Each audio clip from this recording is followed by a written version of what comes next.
And we're live. What's up, brother? What up, going? What's going on? What up, going? What's going on? Buddy, I'm hurting right now, but dude, I haven't seen you in a minute. How you been? I'm good, dude. Good. What has it been, like 3 weeks since we've been here? Yeah. Wait, back up a bit. Why are you feeling so bad? Okay, so like last night, went out clubbing and got into some fun stuff. We won't go into too much detail about, but Okay. Fair enough, yeah. I'm a little bit on the come down right now. For those of you that know what's up, you know what's up. But this place we actually went to was kind of dope. That I want to talk to you about. It's this thing called Art Battle. Watch the coffee there, bro. And what it is, like, you know what easels are for painting, right? Yeah, Those, right, like, yeah, right. It's like those wood things that painters use when they're painting stuff. And so this club, like, basically shuts down, and in the middle of the club, there's, like, 6 easels all the way around.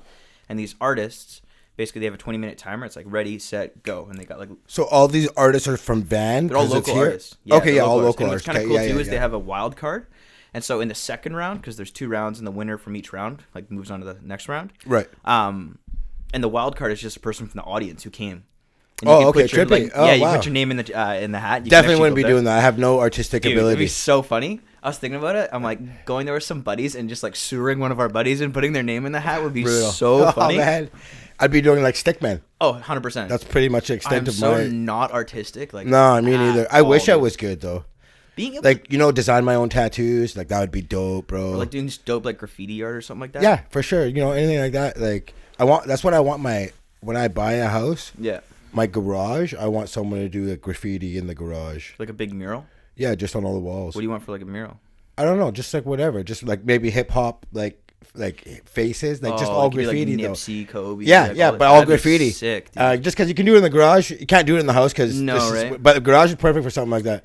Like those guys who paint murals, like all the cool Kobe murals that came out. Yeah, all the you know all Nipsey that. Yeah, ones. for sure. Yeah. I think that'd be dope for the garage, bro. That'd be a good look. We'll get into it a little more, but like when I was on my trip, there was some dope Mexican street art. Okay, yeah, let's. Like, Okay, super wait. street. We'll Okay, finish your yeah. night first. Sorry, I don't want to cut you off, but It's all yeah, good. finish your night. So go back to what I was saying. There's like a 20-minute timer, and these artists have these easels ready, set, go, and then the artists have 20 minutes to paint whatever they want. Okay. So then at the end of the 20 minutes, everybody they're like, okay, stop. And the entire time, like, the floor is open, so like people can just like walk around and watch as they're painting. Nice. And they got like mellow house music, a little DJ and stuff. And you're like full on drinking, obviously. Oh, 100%. I'm cranking Sweet. like What were you drinking? Double vodka crayons. Right, that's your go-to, yeah. Yeah, and I haven't like ate anything all day, so I was like too deep. and Perfect recipe, bro. I was buzzing. That was me at the Christmas party. We all know, we all remember how that ended. Oh yes, sir. Okay, go on. And then so after 20 minutes, okay, time's up, stop, and then you get to vote on your favorite paintings, and the top 2 artists from that round go to the next round. So, what were any cool paintings, man? This coffee's ruining me. I didn't take any photos, but there's some really good ones. There's this one guy, his name is Jeremy Hendrickson, giving a shout out. He's like a local Vancouver artist. Nice. He does some sweet stuff, and he was there. Okay. And he came second place overall. But so after the 2 rounds, the top 2 go to the finals, and then they compete again. And then the winner from that, because this happens once a month in Vancouver, the winner from that goes to the Canadian Nationals, which are the top 12 from each month, obviously. They compete. Then the winner from that goes to finals. And these art battles are held like Paris, New York, Tokyo, Vancouver, like Beijing, all over the world. What is there? Are there painting groupies, bro? Probably. Yo, there's some weird looking people. Like some weird looking Like people. granola? What are we talking Granola, about? What do you but mean by also- weird? Like, Okay, so like elaborate. Okay, so I like after the first round, or not even after the first round, when I first got there, I walked into the bathroom to go take a leak, and I like turn around to like wash my hands, and this dude is wearing like full black everything, like a jumpsuit. Okay, He's got- like a jumpsuit. Kind of like an army jumpsuit. And he's Okay. got like a red undercoat. And I swear to God, this guy had like, you know, those SS like crosses, like Nazi crosses on his arm, right? And I'm like, holy shit, this guy's like a white supremacist, right? He's got like earrings like yours. It's like white. And he's wearing platform leopard print shoes. Okay. And I'm like, oh no, dude, I'm going to die, right? But the funny thing about it was I'm like, holy crap. And I go outside, I like tell Bree too. And I'm like, yo, this guy's like a white supremacist. Watch this. And he comes outside and he puts his arm and kisses around his like Asian girlfriend. Whoa. Yeah, I was like, what is going on, dude? Is it just a fashion statement or Is like it just like something he did, or I don't know. that's odd? So that's what I mean. There's some weird people there, right? Wow. But it's all like super arts. Like, you know the art nerds in high school? Okay. It's those people, right? Super art Nazis. Yeah. Apparently, dude. You're not just gonna do Nutty, Nazi. dude. Nutty. Yeah, so then after that, I was like rowdy, so I went and picked up. So you went and just seen Hitler right after that, or Yes, what? sir. Cool. Mon vieux. Yeah, I went and picked up and then went to the club. The club was kind of burnt, to be honest with you. What time did you stay at the club till? Like 3. Wasn't busy? Oh, it was slam busy. Oh shit, nice. Okay. But like okay. I used to be so into like EDM and shows and stuff. Yeah, that, yeah, like, yeah. Unless it's a really, really good artist, I'm like, I've kind of seen it all, right? So the artist. Oh, whatever. Good to get out though. Yeah, it was good. And then I ran into a couple buddies, and these buddies are absolutely piss cranked when I saw them. Nice. Like piss. That's always cranked, good. dude. That's always good when you bump into people and you guys are both just wasted because you're just gonna keep getting way more wasted. Oh, 100%. You know what I mean? But I was like, at the end of it, I was tired because we've been out for so long. And they were so high energy. I'm like, bro, like, I gotta go home. I can't deal with this shit anymore. Because there's like an after hours club in Vancouver. Yeah. There's only one. And they're like, we're going to Gorgamesh? We're going to Gorgamesh? I'm like, dude, have fun. I'm going home. Oh, shit. Did they go? Yeah, they went to Gorgamesh. Dope. But so they had a good rest of the night. Actually, I gotta turn the volume down on this. But yeah, man, it was fun. And then woke up and then went to dinner with my grandma and super religious mom on the come down. Oh, are you kidding me? Oh, dude, it was man? no bueno. Oh, my God. And then, oh, wow. yeah, it was good. So my grandma's like, I think it's her 80th birthday. Well, shout out to you for doing it. Dude, I'm a good grandson. What are you taling about? Wow, man. I'm a good kid. Honestly, well, I guess if it's her birthday, but like, I guess I'm just not going to get that loaded the night before if I have to go out with the parents. Well, that's the thing is I totally Or forgot. else I'm straight canceling. Dude, I totally forgot it was even happening. So like I wake up in the morning, I get a text from my mom, yo, you're coming to Nana's birthday, right? Yeah. I'm like, yeah, I'll be there. Yeah. Well, good on you, man. That's awesome. Yeah. So it was good. Saw her. But yeah. Cool. So yeah, I'm tired as fuck. I'm so hurting right The sleep tonight's going to be money, though. now. Oh, dude. Always a night after you party, Mm-hmm. that sleep is just like, it's precious, man. Yes, sir. Yeah, for sure. So, hey, we were talking earlier, the Zion and LeBron game tonight that was on. Yeah. Sick game. Did you get a chance to watch, or were you out? I was out, but I watched the highlights, and I was saying earlier, like, the passes to Zion in the post, and then his first step, which is basically like a broad jump, and then 1-2 layups or dunks are so incredibly hard to stop. Bro, so, okay, let's... It's crazy. It's so crazy. Zion had 35 and 7, shot 12 of 16, and 11 of 13 free throws, which is his weak point, but you did awesome today.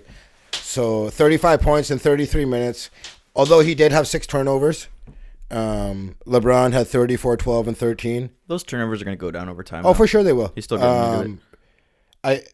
I think this is LeBron or Zion's 11th 20-point game in a row. It's already a record for a teenager. Yeah. And so it's his third 30-point game, which is a record as well. This has to be a first-round playoff matchup.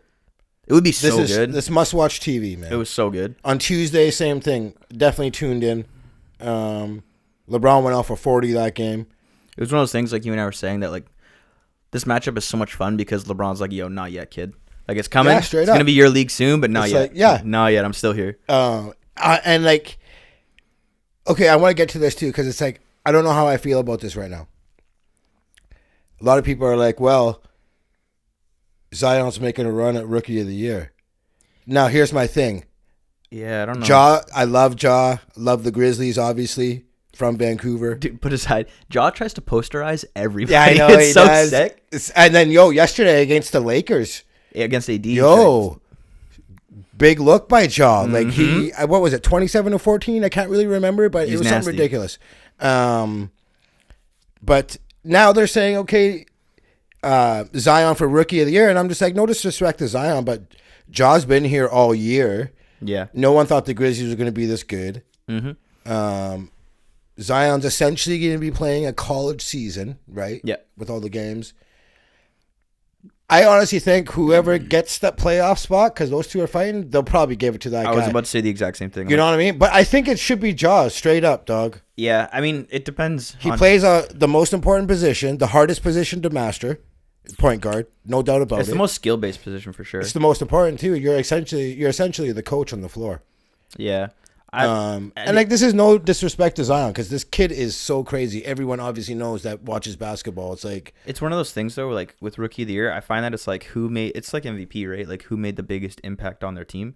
Yeah. And I think if Zion takes them, because how many games, the Pelicans were down like 10 games, 15 games from a playoff seed or something like that. I can't remember. They were down a lot. Like I think they're like a lot.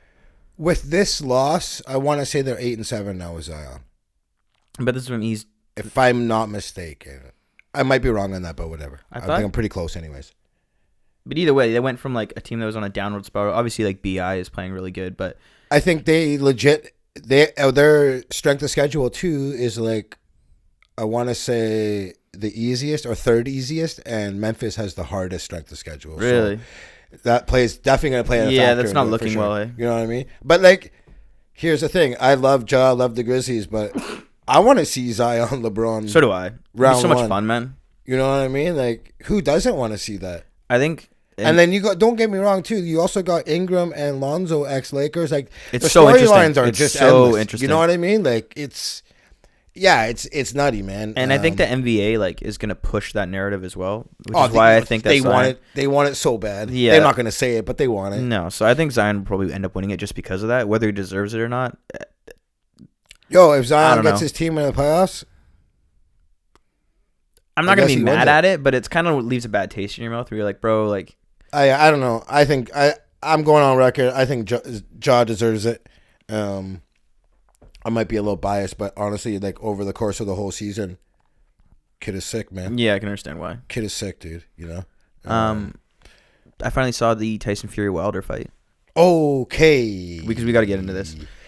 Did that link work for you that night? Pardon? I wasn't able to watch it because the Mexican Wi-Fi isn't really existent, dude. Okay, let's rewind this. Talk to me before we get in the fight. We can go. Let's do the fight, then do it after. Okay, yeah. Okay. Yeah, Mexican Wi-Fi doesn't really exist, bro.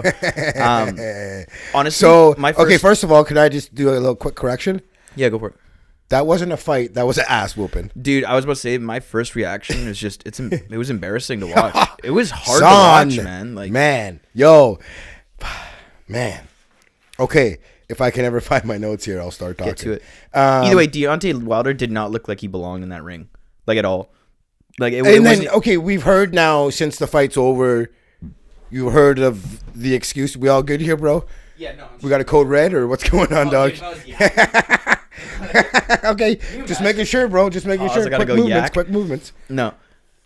And my notes are all scrambled because I watched the fight multiple times, and I like got notes everywhere. Yeah, this excuse of 40 pounds is the most bullshit thing I've ever heard. This is what I love about the internet. Did you see this? No. Okay, so you're talking about that ESPN article?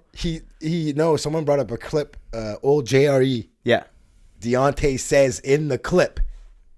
I wish I had it queued. Deontay says all of his exercises wears a 40-pound weight vest. Dude, it's such a cop-out. It's so bullshit. So you're going to tell me that this outfit, and okay, for everyone that doesn't know, he wears these quite elaborate outfits. Like, I'm talking, it's Black History Month. He had this, like, I can't even describe it. Darth Vader looking thing with shoulder pads. You ever see Teenage Mutant Ninja Turtles? Red lights. You ever see Teenage Mutant Ninja Turtles? You know Shredder? No. Anyway, he's like the main villain. He looked exactly like that. Not gonna lie, that outfit was sick. Okay, It was fucking dope. You can't even say it wasn't. So dope that it lost you the fight. Yeah, but if you think about it, like, shit is sick, son. Yeah, it's sick. But if he walked out there and just dumped Tyson Fury, you'd be like, and he did crack him. Like, that outfit is fire. He did crack him opening round. Within a minute here, I know he did crack him with a solid. He clipped him, but like Tyson, I think he took a step back, but it wasn't. First of all, shout out Tyson Fury. You know, real talk. Yeah, phenomenal job. Really, though. He straight up outclassed him. Like, he did what he said he was going to do. He's going to back him up. Yeah, okay, we got to touch on this because Tyson's game plan, and shout out to Tyson's coaches, because this game plan we got to talk coaches because I got a beef here too. Yeah, Tyson's game plan, the first fight was, I'm going to avoid the right hand. I'm going to avoid the right hand. I'm going to avoid the right hand. And so I'm going to play defensively and carefully the entire time. And that basically allowed Deontay to play his game of looking for the shot, looking for the shot, looking for the shot. This time, Tyson Fury came out in the press conference and said, I'm going to come at him. I'm going to knock him out in the second round. And that's the fight he fought, which was super impressive Because you're going against arguably the... came in 273, yeah, bro, man. too. And And looking good. There's so much to this fight. He looks so crazy. Good. He looks so good, bro. To go against and walk forward on the scariest hitter, arguably, of all time in heavyweight boxing is wild. I think he is the scariest hitter. I think so, too. I've never seen somebody touch people like that and they just drop. Like, souls leave their body. Who did he knock out his last fight before Fury? Ortiz. Yes, and top of the head, bro. And when he hit him, the sweat, like, hung in the air behind him. So sick. Okay. So, also, for the most part, you good there, bro? I equate, like, Deontay looked like Bambi on ice. Right? Dude, he's fucking stumbling around. Am I wrong though? 100%. Like, you know when your I buddy... don't know. Like, his footwork, awful. I don't know why your legs are so far apart. But this is the thing: is so many people have said Deontay can't box. Deontay can't box compared to like some of the better fighters, and so he just, because of his hand, that's the reason he wins fights. My good bro had Fury. Dude, I thought Deontay. I had Fury too. I thought Deontay was going to be smarter and set up the right hand more. Yeah. But like, by the third round, shit was a wrap. Dude, it was over so fast. Oh, bro. Okay, so round one, Fury comes out, starts walking Deontay down, right? Yeah. Deontay does smack him really hard and it wasn't a full on, but he tagged him pretty good with 2 minutes to go. No, they were kind of like feeling each other. Sorry, go on. Sorry, I was gonna say, sorry to interrupt you, but like, you got to give credit to that shot because Fury ate it. Oh yeah, for sure. He straight up ate it. For sure. Yeah. And it was more of like, feeling each other out. Fury definitely controlling the pace though. Fury at the end of that round landed that really hard step in jab that like shook Deontay. Oh, it snapped his head back. Yeah, dude, it was a nice jab, really good. So round one, Fury. Round two, actually, I gave to Deontay. Really? Yeah, I think. Well, this was it for me. I gave it to Deontay. I don't know what they had it officially. I think it was. I think all the rounds were Fury. Were they? Yeah, I'm pretty sure. Okay, I was just doing my own. This was the only one I'd give to Deontay. Yo, side note. For all big fights, can we start scoring ourselves and then compare scorecards? Oh, sure. Like on the pod, that's a good idea, right? Yeah, that's a Let's good do idea. that, 100%. Yeah, I like that. So do I. So Fury lands a few solid jabs in the first minute of round two. Wilder responds with a hard lead right and jab to the body. He's throwing the 1-2 combo, going to the body a lot. Deontay was in the round. I'm like, okay, not a bad game plan. He had this. He had this step in jab with the left hand, and he'd like throw it at the body.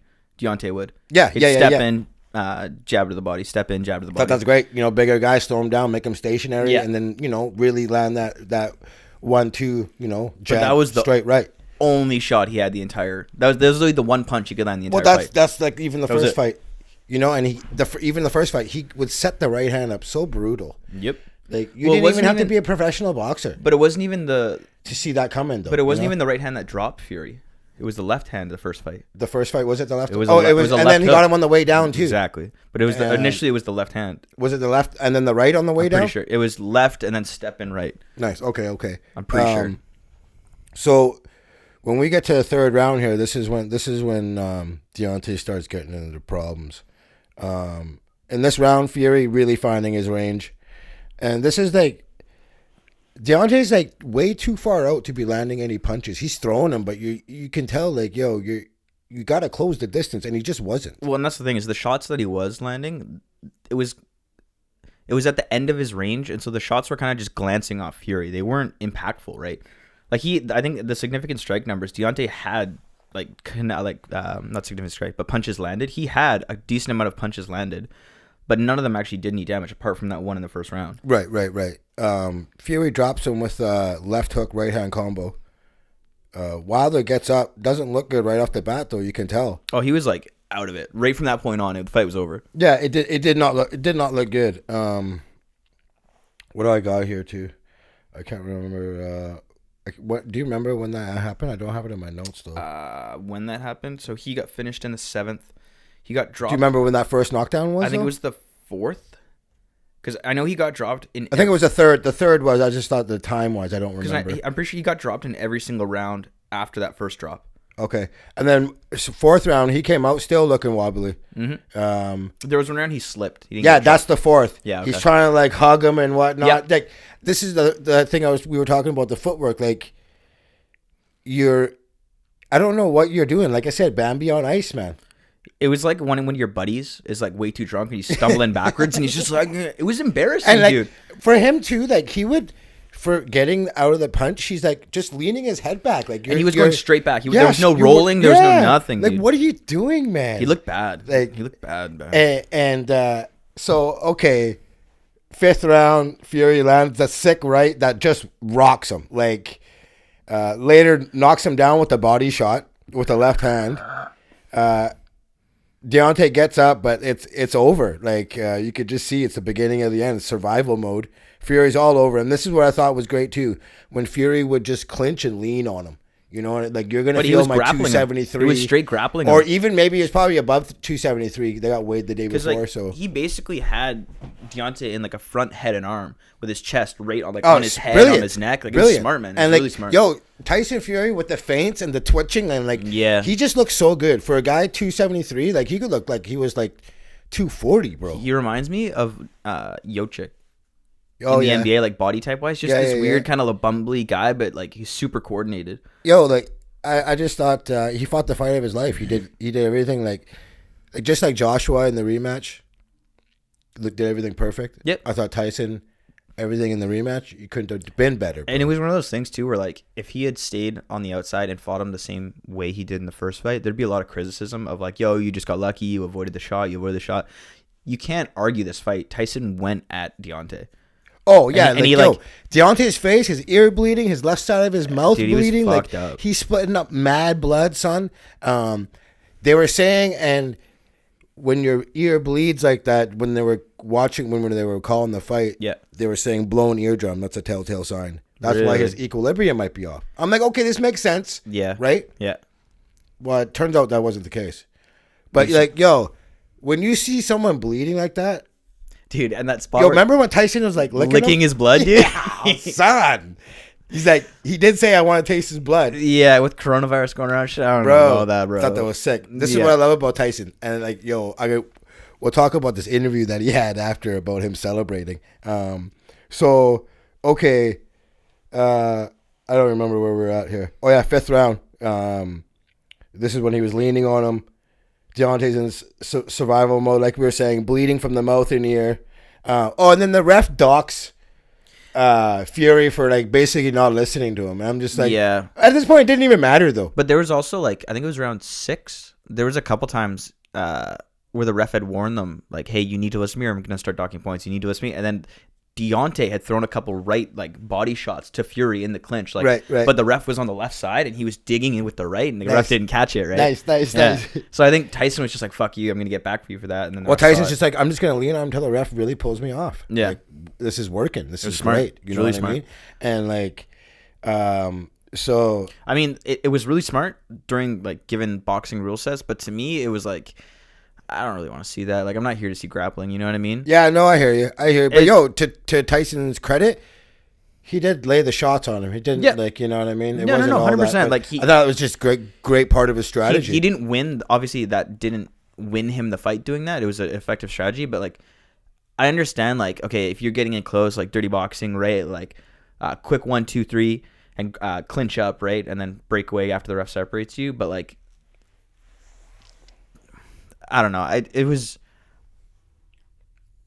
would have liked to seen Fury put Deontay in the corner. He did a little bit in round 7 when he finished him, but like back him into the corner and actually sit there and do work instead of getting him into the corner 1, 2, then clinching. Deontay was a lot on the ropes too. I think around 6, if I remember correctly. But I kept him like, get him into the corner. And every time he did, it was just 1, 2 or 1, 2, 3. At this point, Wilder's like getting a jab up. He's not really, to his credit. I don't want to dog him. To his credit, he's fighting back, but like, I know he had beef with the stoppage, his towel, his corner threw the towel in, right? Didn't he fire the coach? He was talking about it. Don't know if he did it. But this is the one thing. Okay, here, I want to talk about the corner. The one thing that his corner did right was throw the towel in. You got to protect your fighter. 100% I agree. We live to fight another day. Yeah. But other than that, I think his whole corner should be fired. Like, the joke, like, when you watch the in-between rounds, and nothing pisses me off more when a fighter gets no advice or bad advice from their corner. Buddy, it was, and they weren't giving him anything. They literally were saying to go off of. They were man. saying, go get him. Go get him. Go get him. Back him down with the right hand. Go get him. Go get him. Are you, wait for the you shot. Wait for the shot. me, Dude, man? I'm getting killed in there. What are you talking about? Like, and we'll get to this later, the Felder Hooker fight. Did you end up watching that? No, but I saw highlights. Unbelievable. So good. Duke Rufus in Felder's corner. You are the shit. And this, we'll go in this, get in this later. Yeah. But I'm literally upset that Deontay's corner is giving him nothing. Yeah.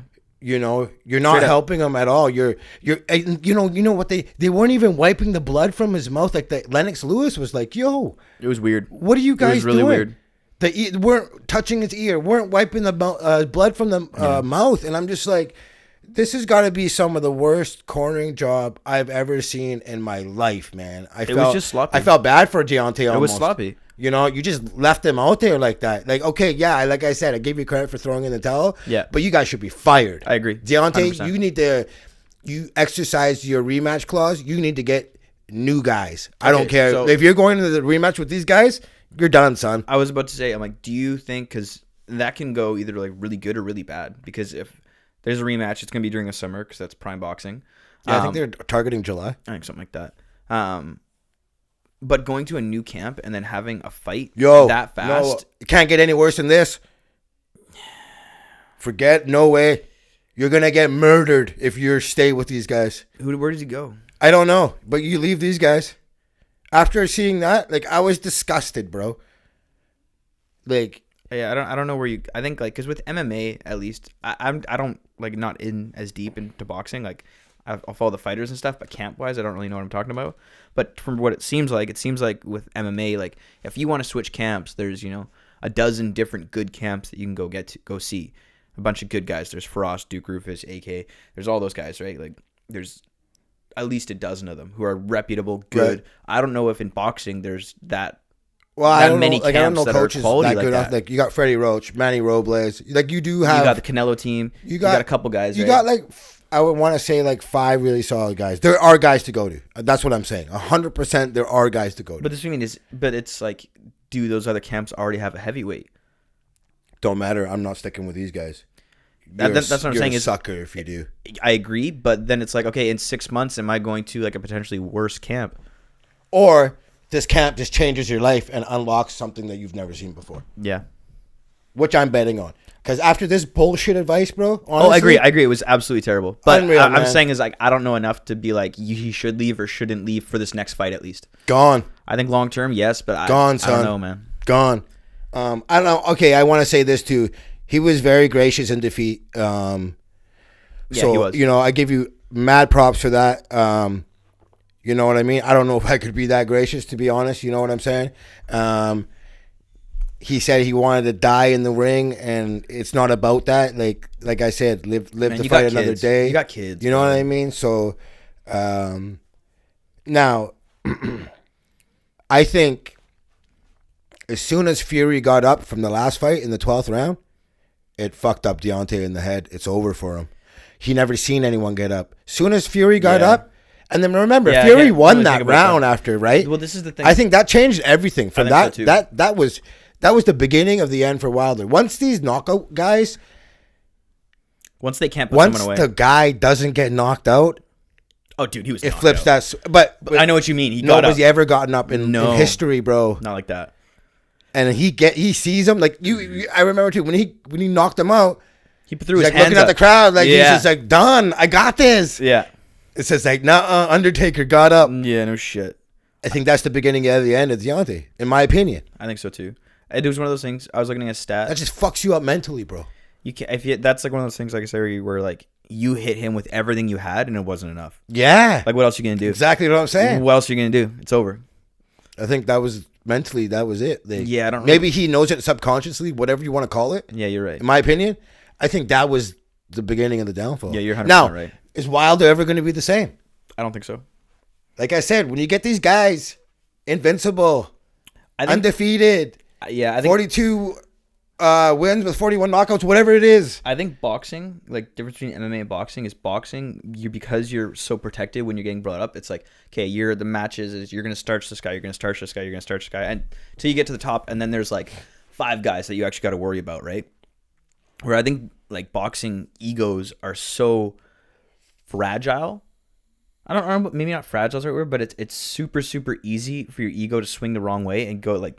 Well, get your confidence. It shouldn't have taken this long for these guys to fight. No, first off, but it shouldn't be like 40. Like, you know what I mean? You're kind of nurturing, picking the right guys. Like, but in MMA, you can lose. You can lose, come back, be a champ.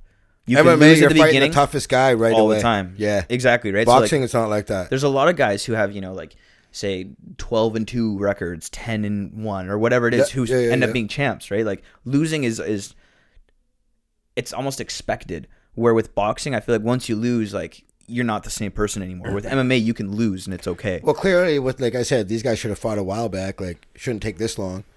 I think Fury's 31-0 now or something like that. Something ridiculous. But like, Deontay shouldn't have had 42 wins before these guys fought. No. And I don't know who's betting on Deontay to win the third one. No. There's a lot of real talk. Who watches this fight and says, you know what? This is why I think Deontay's got to ditch the corner, ditch his training camp. Yeah. Like, this ain't it, dog. Okay, so and remember, he was getting rolled the first one too, bro. Okay, right? So the play is like, obviously, if you're going for money because you have kids, you take the rematch. But the other option is you don't take the rematch. I think he exercised. He already did. Yeah. He already did. But then I'm just like playing devil's advocate, right? The other option is don't take the rematch, like which financially doesn't make sense. But then ditch your camp, go find a new camp, and spend a couple years actually rebuilding yourself. Because I think he gets crushed in the rematch. And after he gets crushed in the rematch, what is he going to do? I heard they were saying, I don't know if it was, who's his guy? Eddie Hearn? Whoever his guy is, I can't remember. My apologies. But he was saying, before they exercise this, he was like, yo, Deontay could get paid to sit out and let Joshua Fury go at it. That way, Deontay gets a bag, doesn't got to fight right away, long as you guarantee me the winner of those two. Yeah. You know, that way Deontay wins with the bag. These two fight in Saudi Arabia for God knows, or the UK wherever. for God knows. I think it's going to be... It'll be the Arabs are pitching hard for the fights, man. They had tremendous success. But could you imagine it being in the UK, though? Like Wembley or something like that? That's what the pitch is, Wembley. So Wembley. Rowdy. Holy that would shit. I think it has to be in Wembley. But Saudi's got that blood money, son. Yeah. So. It's one of those things where like you have to do like boxing justice and like do it in the UK. Because boxing fans are so crazy. So this is UK boxing. fans are so crazy about boxing. So they're going to do it in Saudi Arabia. This is boxing. Yeah, it's so shitty, I'm going to call this right now. You're right. You're 100% it deserves right. to be in Wembley. We all know this. So they're going to fuck it up and do it in Saudi Arabia. Buddy, I'm just we all know this. But I'm just dreaming. I want good things to happen in the world. No, I agree with you 100%. Okay, so just to wrap this shit up here. Did you see Fury singing American Pie after in the ring? Thought that was so awesome. Yep. Like, talk about your moment, man. 100%. You know what I'm saying? And like, just like, so in an interview he gave before the fight, he was claiming to masturbate 7 times a day to increase his testosterone. What? Yeah, I'm not even joking. And he said he's performing oral sex to strengthen his jaw muscles. And he's dipping his hand in gas to increase his chances of a knockout. Okay, and then he says, "No, this is not. This is performing oral sex to strengthen his jaw." Guy's so awesome. Okay, we got to come back. This is why he deserves to be. We got to come back to that wanking off number because 7 a day is impressive. So he goes on to say, he's like, if I win, he's gonna binge on coke and hookers. Okay, he's like, okay, this is a quote. He goes, "I go to the cheap $30 ones. Always give yourself a shot of penicillin before shagging them. If you haven't got the penicillin, double bag up," he says. Like, who doesn't love that, man? You know what I'm saying? Like his wife or whatever just has to deal with it. Oh, man. And like, so those who don't know, Fury did have really bad drug problems and mental health issues. He was up, I believe, to 400 pounds. Oh, he was massive. And he was in rehab. You know, so... Sorry, he was in a psych ward, right? I laugh saying this, but I'm also a little worried. You know what I'm saying? Dude, I think after you come back like that and you become world champ, I don't think he's going off the rails. Like, he might have some fun, but I don't think who doesn't love a guy that says that? 100%. That's so awesome. But also, how many times have like what's the most you've ever jerked off in a day? Just like 3, I'm gonna say. Because like I've done 6. Oh wow! And by the that's time you impressive. get to like 5, It's like, nah. buddy, there's nothing coming out. You're just like you're spitting up like powder, bro. Fury's the man, bro. Every single day, 7 a day. That's some championship That's awesome. mindset mentality, I love bro. it. That's brutal. That's probably why he's champion now. Yeah, no shit. So not good on him, man. You want to touch on Felder and Hooker just because we touched on it already? Yeah. Okay. So real talk. Both fights were on the same night, right? Yeah.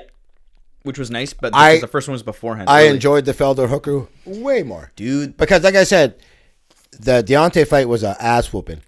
This Hooker Felder was a fight. Son. It was dope.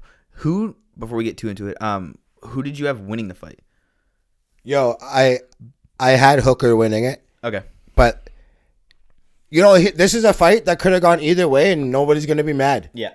You know what I'm saying? Real talk. And I honestly No one got robbed. I think Hooker won because he had that takedown in the end. Even though he didn't do anything, that's like the last impression the judges see. Maybe that won it for him. I was going to say that one takedown at the very end, it was that close. That one takedown at the very end of the fight won the fight. This fight was so fucking good. If you guys haven't seen it, you need to go see it. It was super, super sick. Like, you want to stand up and brawl, son, and like, in the beginning, their Hooker looked really good, bro. Like, But he throwing those low kicks. fighting in his hometown too, so the extra pressure, right? Yep. Throwing the kicks, jabs, like mixing it up really good the first round. Yep. Looked sharp. Yep.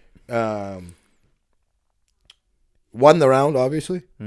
So, like we said, leg kicks taken away. Good strategy. Take away Felder's power. Felder's got some sick power, bro. Dude, like, he's a tank. Oh He's my an God. absolute tank. He is like both of them so tough. Both of them. Hooker took a lot of really hard shots too. Yeah, Hooker can eat a punch. He can. I find. If you go back to that Barbosa fight, he definitely can eat a punch, dude. Yeah. That was an ass whooping and a half, bro. I Holy find Felder shit. kind of starts a bit slow. Yeah. It takes him a while. Like, it's like he gets pissed off once he gets punched a few times, and then he's like, "Okay, we're doing this." Almost like a Cerrone type you know. vibe. And then he comes and brings it though. Yeah. I was You gonna know? say one thing that's impressive about Felder and why like I'm such a big fan of him is this guy is like more than okay to never fight. He has one of the best commentators in the sport. Yeah. He has like a career already outside of fighting. He has no reason really to go fight anymore, apart from the fact that he fucking loves it, which is why he's such a savage, because he genuinely wants to be in there. Even though he doesn't have to be, he chooses to be in there, which is crazy. And he's exceptional at it. He's insane. You know, He's so good. For sure. He seems to me like one of those, probably the easiest guy to coach. You could just, this is the game plan, and he's gonna just stick to listen. it. You don't got to worry about him. He's the guy in class that's always gonna come prepared. He's taking notes. He's and you know what I following the mean. game plan. Do his homework. Yeah, I get what he's you probably one of the most easiest coachable guys. I think. I just seems that way to me. He's a super like cerebral. He's an intellectual fighter. He's like DC, or he's like Kelvin Gastelum, where he will actually sit there, like, regardless of how, so the saying is like you know once you get into deep waters, things kind of go out the door. Yeah. Felder's the kind of guy that when he gets brought into deep waters, he will still stick to the game plan. Yeah, right, Even if he's getting right. the shit kicked out of him, doesn't matter. He will always stick to the game plan, So which is so rare. round 2, his eye is already like getting swollen Not in good shut, shape. like already. Yeah. Like Hooker, the cumulative shots were great. Just maybe not all out 100%, but you don't need to. Like, look at Felder's face. You don't need to 100%. Yeah. Like, Just tagging him, consistent tagging him, man, tagging you him, know? tagging him. Yeah, unreal. Like, and the pace too he was putting on. Dude, both the guys have crazy pace. So obviously Felder had probably a bit of trouble tracking Hooker's movement. Hooker was fighting super disciplined, fighting in his range, not getting too excited. You know what I'm saying? Yeah. Again, when I said he had probably the first half of the round, Felder came on strong. Second half. I would say about a minute 30 left or so. This is when Felder really starts to launch an attack, spinning back fist. Sorry. Yep. Spinning backflip. That would have been something. That's like definitely one back momentum and stuff though. And I think if I'm not mistaken, it was like first and third for Hooker, second and fourth for Felder. I want to say maybe, I thought it was. and then Hooker gets fifth. I gotta double check. I thought it was first 2 Hooker. first 2 Hooker. I think so. Okay. Because I know because that was the same thing at the end of the second. Felder started to come on, and for me, Felder like poured it on for the rest of the fight. And then in the 5th round, Dan Hooker started to come back and did enough to stay even and then land the takedown. Yeah. Third round, Hooker slowed up somewhat, eh? Yeah, big time. You know what I was... Mouth open. Yeah, he was hanging there. What I'm really impressed by, sorry to interrupt you. No, go. Was that chime in. Hooker put in work with the low kicks early. Yeah. And the entire time, I'm like, yo, those are going to pay off. Sorry, I didn't mean to cut you off. Yeah. A couple leg kicks in. Felder's leg was red, Yeah, son. dude. And what I thought was, I'm like, okay, like, Hooker's starting to slow down in the 3rd, but it doesn't matter because those leg kicks that he keeps putting in, they're going to start to do work. They're going to start... Dude, they never... Felder's mental game is... They never did anything. He didn't slow down. He didn't limp. He didn't... Tuck that back like it didn't even phase him. This is like... Dude, like most guys, like if you throw in enough low kicks or kicks to the legs... you're not landing those kind of heavy shots later in the fight. No, because he was landing. Because literally, guys will switch from orthodox to southpaw to compensate, to hide that leg, right, or vice versa, depending on how you fight. And so I thought that too. I'm like going into round 4 or 5. Felder's such a technical striker that he'd be able to switch, and that's what he's going to do to compensate. But he didn't at all. No, the guy's such a G. He's a monster. So what do we got here? 3rd round. Did we talk about 3rd round? 4th. Okay, going on the 4th round. Felder definitely landing the heavy shots here. Hooker having a hard time with his power. He would try and force him up a lot against the cage, tie him up. Yep. Felder landed a huge elbow. I wanted to say this. Before the 4th round, his coach, Duke Rufus, the speech that he gave to Felder, talking about his daughter. Yep. Also giving him really good technical advice, telling him what combos he want, what they worked on at the gym. Like, this is what Deontay should have had. This is what you expect out of a corner. Yeah, and this phenomenal. Like, now you can't ask for anything more here, from your coach. You know 100%. what I'm saying? I can't understate that by any means. I thought Duke Rufus did a phenomenal job. And diving a little bit more into like the nuance of giving like the cornering someone properly is there's a time where you're supposed to give technical advice. Okay, this is what's working. This is not. You need to be doing this. You need to be doing this. You need to be doing this.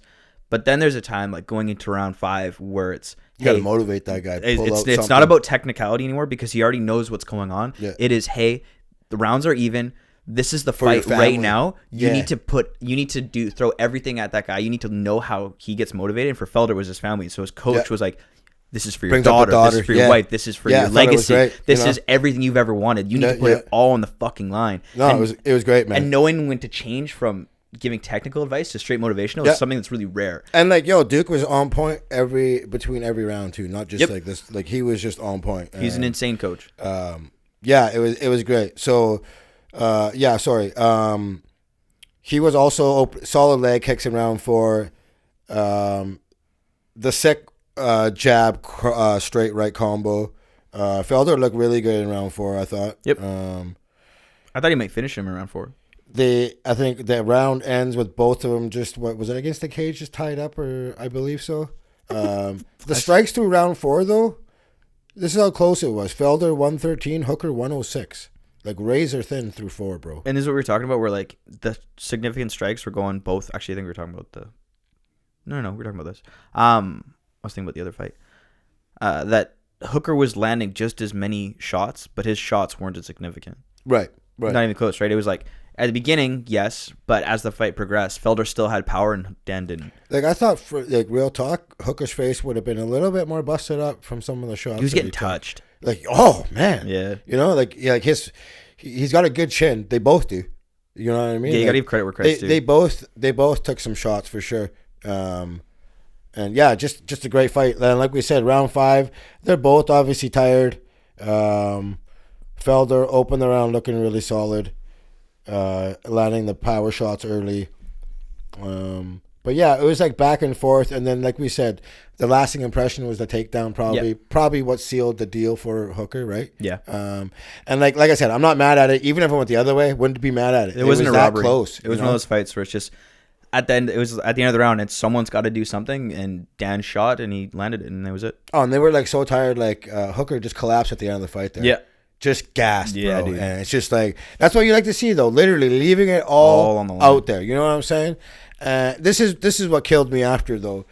to hear Felder's speech after. Did you catch that? Yeah. Oh man, I just felt for the guy, and what I always hear from like Schaub and Rogan, if you even think about leaving UFC, you better be gone. Well, and you can't have 1 foot in, 1 foot out. Well, this is the thing. This was because whoever won this fight either gets Dustin Poirier or Justin Gaethje, depending on how the Hooker called out Gaethje, of course, right? So the Felder knows that in order, because if he won this fight, he'd have a chance at a top 5 guy, and then if he wins that fight, then maybe a title shot.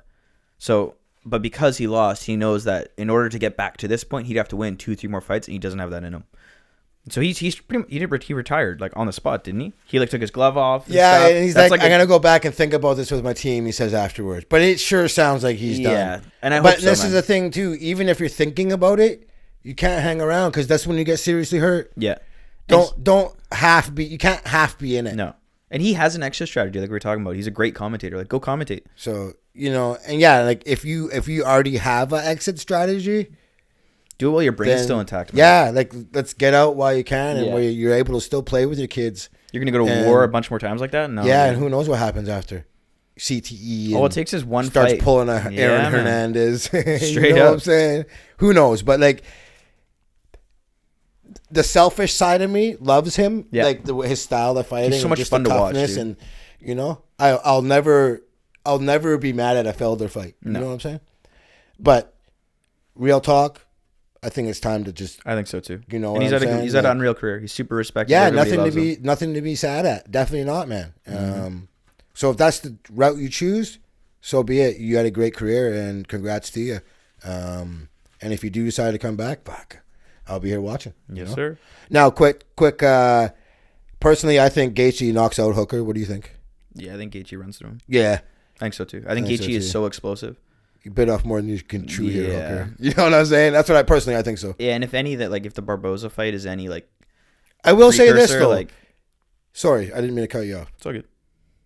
If Hooker throws those leg kicks and Gaethje throw his leg kicks, son, what tree falls first? But I know what you mean. Hooker had some sick ones for Felder, and we all know Gaethje can bring it with his kicks. Yeah, 100%. I think just Gaethje would just KO. You know, Connor I think Gaethje and we've talked about this a couple times, but like Connor and Gaethje have such a similar style where it's just super aggressive in your face right off the rip, and Dan he likes to establish range with his kicks and then settle in. And Gaethje, I don't think will let him settle in. I think Gaethje will come at him and he'll maul him. Yeah, see, I think it'll be over really fast. Hooker did really well fighting at his range, especially in the earlier rounds. This fight, like a clinic almost. Really good. Gaethje won't allow that. Yeah, that's not happening with Gaethje either. I don't think. You know what I mean? He's gonna maul him.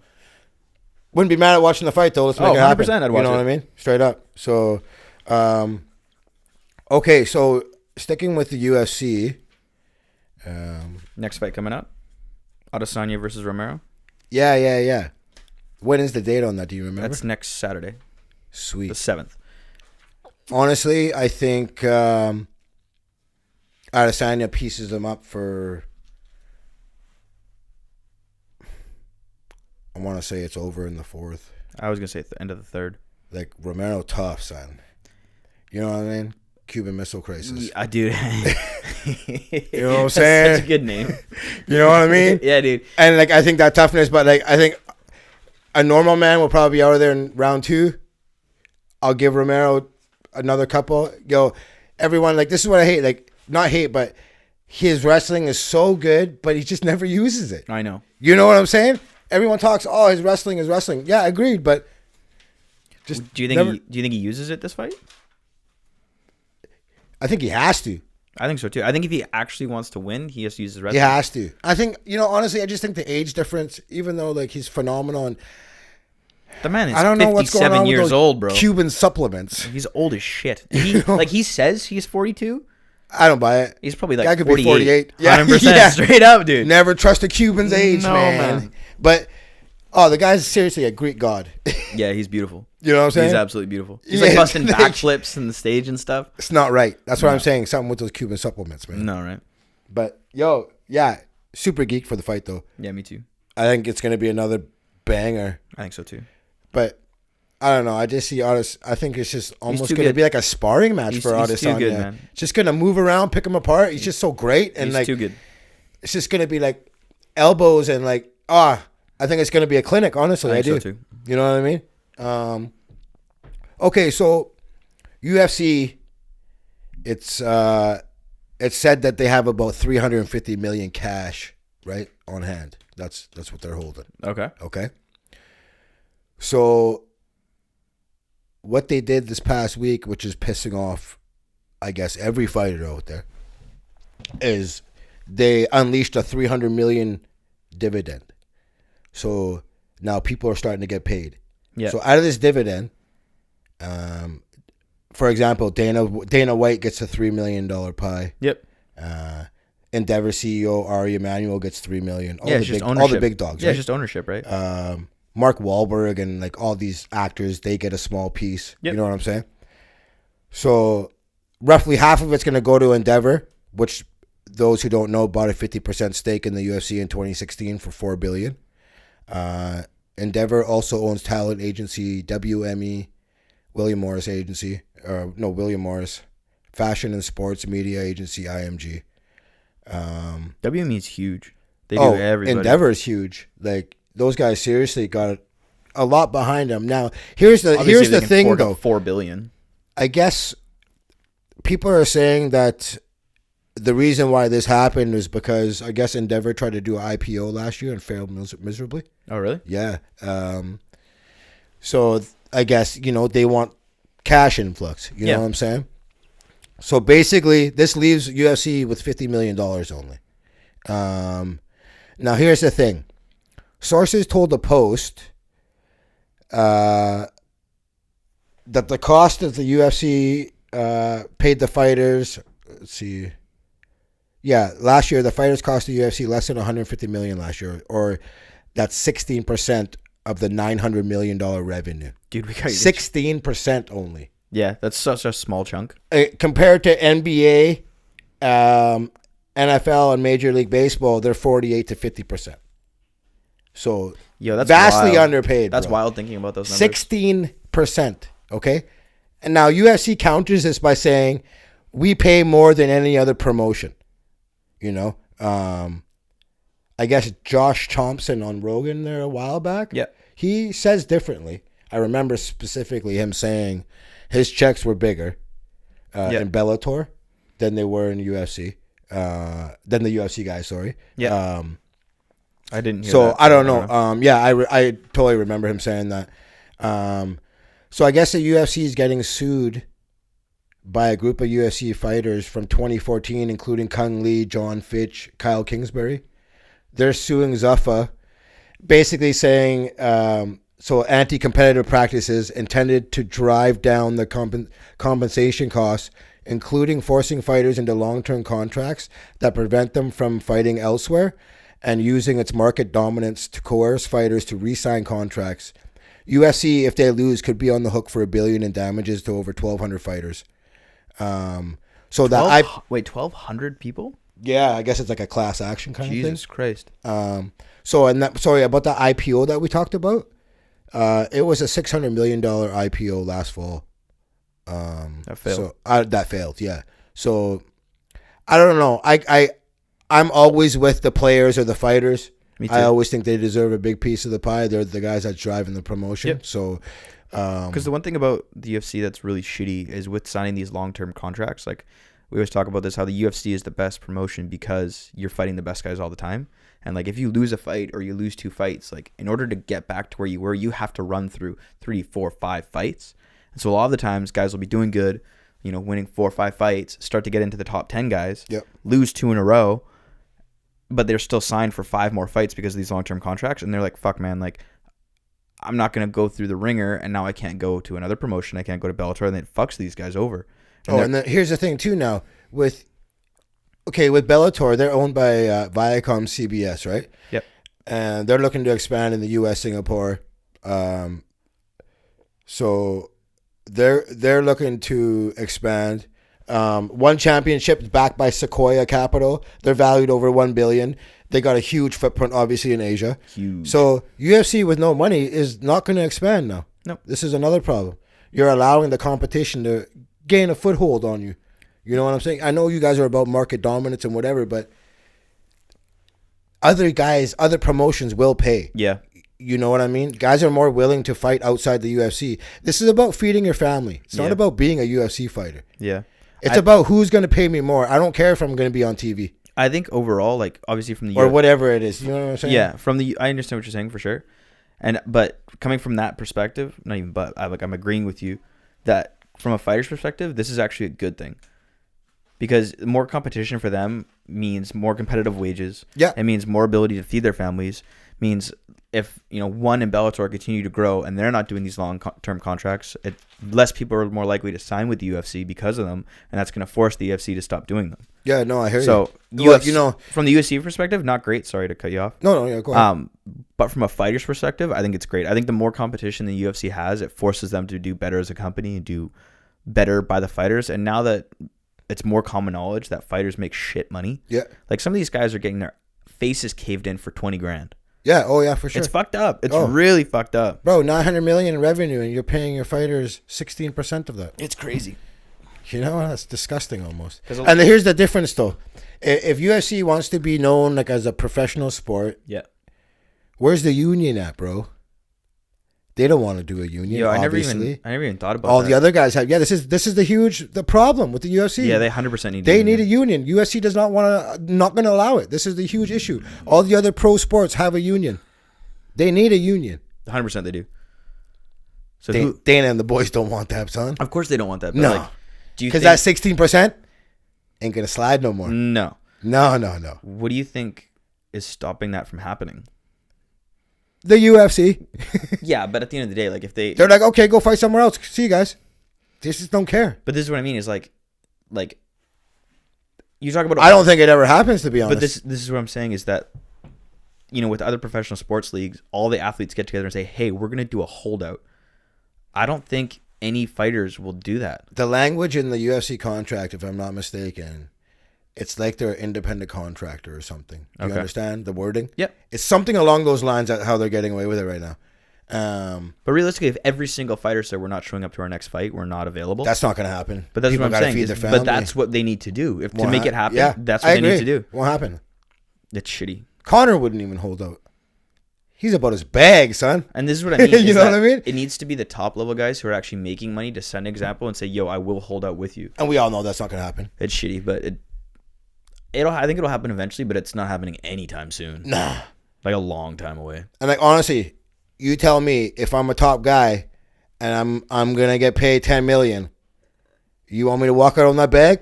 Nuh-uh. Not a chance. Not doing it. I think it also needs. Sorry, dudes. Yeah. Love you guys and all. I think the more the sport, because this sport is still like relatively new, right? Like started in the 90s. I think it was 93 was the first UFC. I think something like that. Yeah, something. I can't really remember. Yeah, early 90s. But like because it's so new, like union obviously hasn't taken shape, but it's gonna take some of the first and second, third generation guys who have like kind of made it like outside the UFC. So guys like Michael Bisping, guys like Chael Sonnen, guys like Brendan Schaub.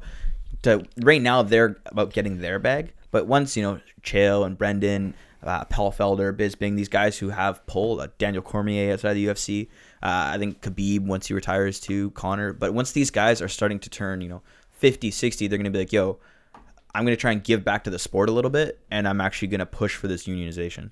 I think it'll take about 30, 40 years till these guys start to get a little bit older and they're going into their retirement that they're actually going to be like, yo, this is fucked up. We need to do something about it. Something drastic needs to happen. For sure. I just don't know. I don't think it happens, though. I don't think right now. I really don't. I think it does sad, in the future. But I don't think so. Oh, hey, shit. Did you catch that Benavidez knockout yesterday? No. I haven't seen the Benavidez fight. I didn't watch the fight. I just caught the... So they clashed heads in round 2. What happened? And then fucking Figueiredo KO'd his ass. Really? Bro. Straight right from hell, bro. It was nice. That's so shitty. So... I'm super biased. I wanted Benavidez to win. I guess the first round was good. Fuck, I haven't yet. Sorry, I haven't watched it, so it just sounds like I read about it. First round apparently was good, back and forth, whatever. Second round, accidentally heads came together. Benavidez, a big gash on his head, right? And moments after the gash, straight right, and like he was like, and that was it. He was out, and that's so shitty. Fuck. So Benavidez now 0-3 in title fights now though. I give the first two though, because the first two were against Mighty Mouse. Yeah. So I give him a pass on those two because that's arguably the greatest. That of all second time. Mighty Mouse, he got KO'd vicious, no? Yeah, but Mighty Mouse is arguably the greatest of all time. Oh, 100%. Right. Love so Mighty like, Mouse. I don't think anyone talks about him enough as the greats as some of the others. So like I give him a pass up until this point, but to get starched in this one, it's like okay. And like he even said afterwards, he's like, he doesn't even feel like it's real right now. He's like, this is a freaking nightmare. Yeah, because he's on Queer Street still, right? Just wobbling around. So, like I said, 0-3, he joins Uriah Faber, Dan Henderson, Kenny Florian, Alexander Gustafsson, Chael Sonnen, and Pedro Hizzo, all 0-3 in title fight. That's so rough. Ouch. Like that's a good crowd and a bad crowd to Yeah, be a part of. You know what I ouch, mean? son. Like those names are so good, but at the same time, it's not like the class you want to be involved with. You know what I mean? Yeah. But yeah, and then Figueiredo came in heavy. Did he? Yeah, he couldn't even win the belt. Disqualified because he came in heavy. You Dude, bum. I didn't know that. 2.5 pounds. He missed weight by 30% of his purse to Benavidez. Yo, that entire And then he comes out and starches him in the second round, too. dude, the flyweight division is gone now. So what happens now? Yeah, No, I literally think because he didn't win the belt, it's gone. that's what I read. I think I think it's gone. Athletic or something was saying they could see that they might just pull the I think division. it's gone. I think they pulled the plug. They tell what's his name move up. You clearly couldn't make the weight, and who else is in that division? No one. Yeah. To be honest with you, Figueiredo, I'd heard his name like maybe one time. The only other person I knew after Cejudo and DJ left was Benavidez. I thought Benavidez was going to win. So Straight up. I wanted I him ain't to gonna lie. so bad. He'd been around for so long. But yo, that knockout was something. And just like, I gotta watch it. you know how bad Benavidez wanted it so bad? Yeah. It's just like, it's pretty dope that he got KO'd. Like, you know You're what an I mean? asshole, bro. It's like you're 0-3 now. And you know it felt good for Figueiredo just because he missed weight. Benavidez just wanted to fucking work him, and he shut him up. Why didn't Figueiredo pull the gas with him shoulder lean, bro? So it was. I'm gonna go back and watch it. Whatever, but I wanted to bring that up. No, I gotta go watch it too. But okay. So you want to talk about someone really stupid here? Okay. I got some stuff too. What Okay, do you want to talk about first? Go hard. What do you got? Have you ever seen? I know we talked about this a little bit. You ever seen that Netflix series Drive to Survive, based on Formula One? Oh no, you told me about it though. Dude, you need to watch it. So Yeah. You're by the end of time. this, you're gonna be not in this episode, but by the end of this, getting into this podcast, you're gonna be into Formula One full clip. So the Formula One season just started. Pre-testing went on right now. Okay. To those who like don't really follow Formula That One, would be me. which is like a lot of people. Why it's so sick and a really good way to get into it is go watch Drive to Survive on Netflix. It's like a docu-series where they follow teams like throughout the F1 season, and at the end of it they put out like all the crazy stuff that happened. So why F1 is dope and it's super super interesting to watch is that there's 10 teams and there's 2 drivers per team, right?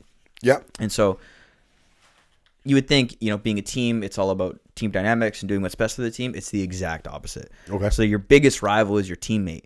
Because F1 is so competitive, there's only 20 driving slots, and there's drivers of the yin-yang waiting to get in, right? Right. You have to do better than your teammate, basically, right? So the biggest rivalries usually are teammates. And so there's so much drama that happens throughout the year because the team itself is trying to win a constructors championship. So there's the constructors, which are you get points off of team wins, and then the drivers championship, which is individual drivers. Right. Who's the best driver? So the teams are trying to win constructors, and the drivers are trying to win their own championship at the same time. So there's all this like inter-team drama and crazy shit going on, right? Okay. Mercedes has won the last 6 in a row. And which their is driver? tied for the record. And Lewis Hamilton is their main driver. If they win this year again, they'll have the record for most ever wins in a row. Are they changing the rules this year? It's next year. Oh, next year. Okay. So the rules are being changed because Mercedes has won the last 6. Before that, Red Bull won the previous 4. So it's one of those things where like the top couple teams have such a big advantage over some of the lower teams because there's no salary cap in F1. Okay. And so for like Ferrari, Mercedes, Red Bull, they have budgets of, 700 million, right? Where some of the smaller teams have 60 million, 100 million to work with, and so it's hard to compete. And then going into next year, they're changing some of the car design stuff, and they're actually implementing a salary cap. Now, last season was over quick, was it not? Like it was Oh over. yeah, Lewis like, Hamilton had it, I think, with 6 races to go, and the Formula One season is only 21 races long. Yeah, that sucks. You want a bit of competition, Which is why they're doing the salary cap Yeah, changes, right, which is right. super exciting. So next year is going to be crazy because it's completely basically what they do in order to change the cars is they basically change some of the specifications you can have on cars. So they're basically making teams completely change the body type. Okay.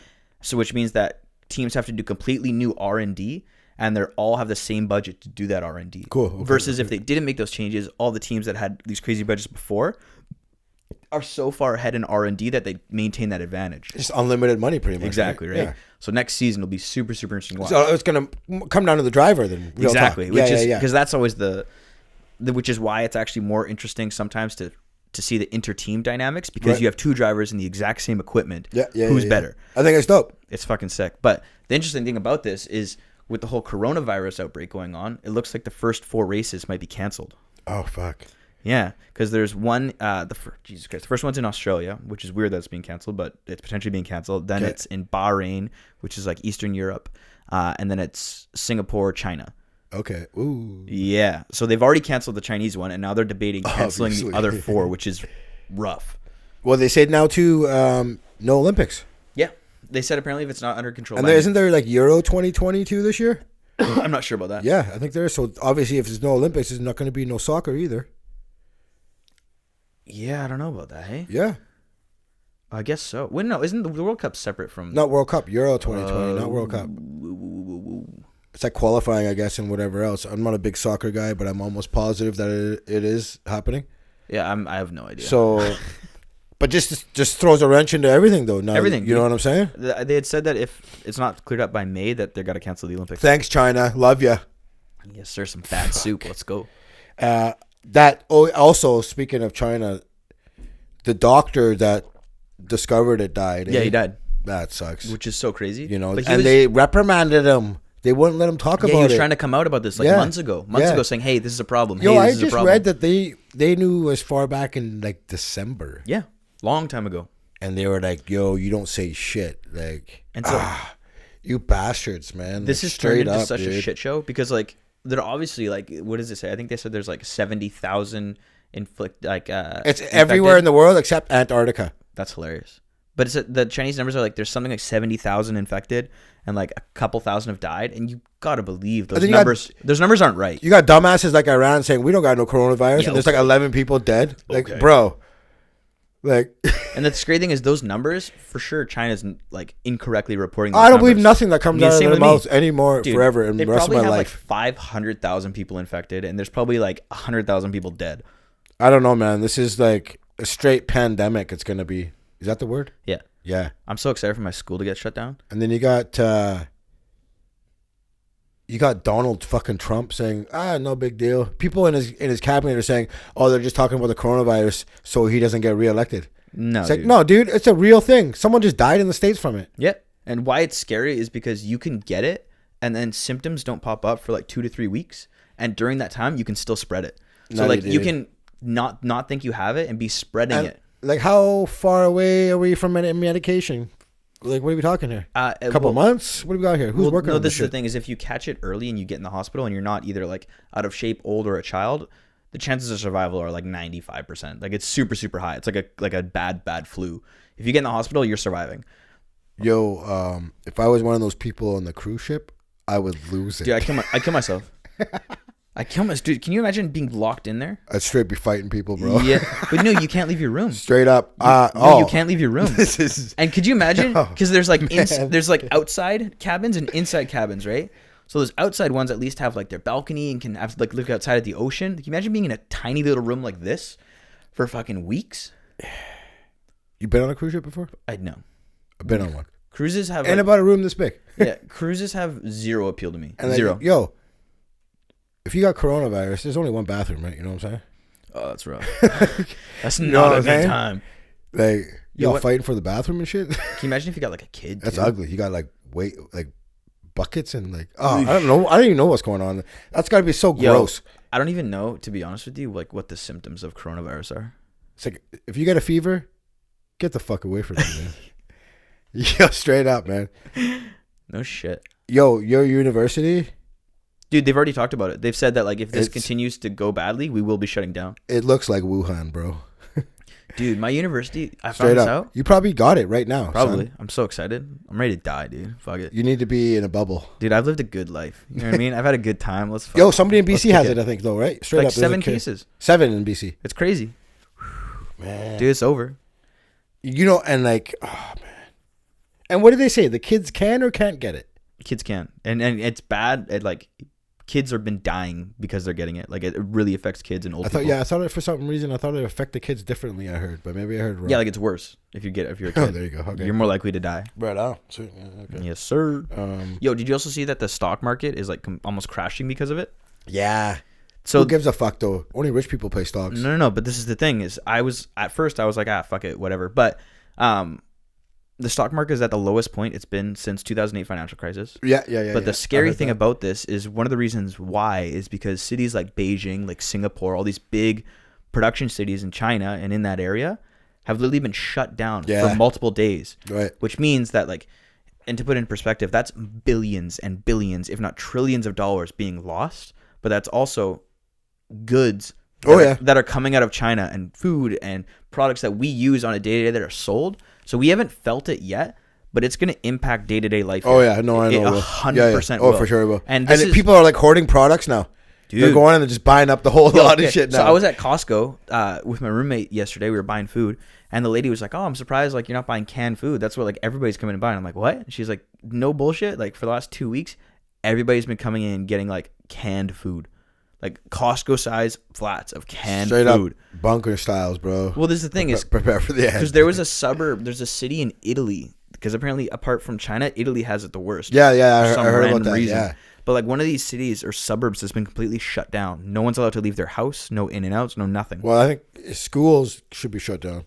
Schools, universities, any public facility. And then the problem is you have people that just lie about it. Like I heard like the one lady came back from China and went to like church in the U.S., didn't tell anybody, and then everyone starts getting like these are the idiots too that aren't helping the situation. Then Yeah, no shit. you know what I'm saying? Like they're like, I don't need to be quarantined. Like straight up, you need to be quarantined. Yeah. Like fuck, you're ruining it for everybody else, man. But also like, I don't want to not leave my house for weeks. Yeah, it's a tough call. Well, okay, so what are you gonna do? Like, should we be stocking up on food?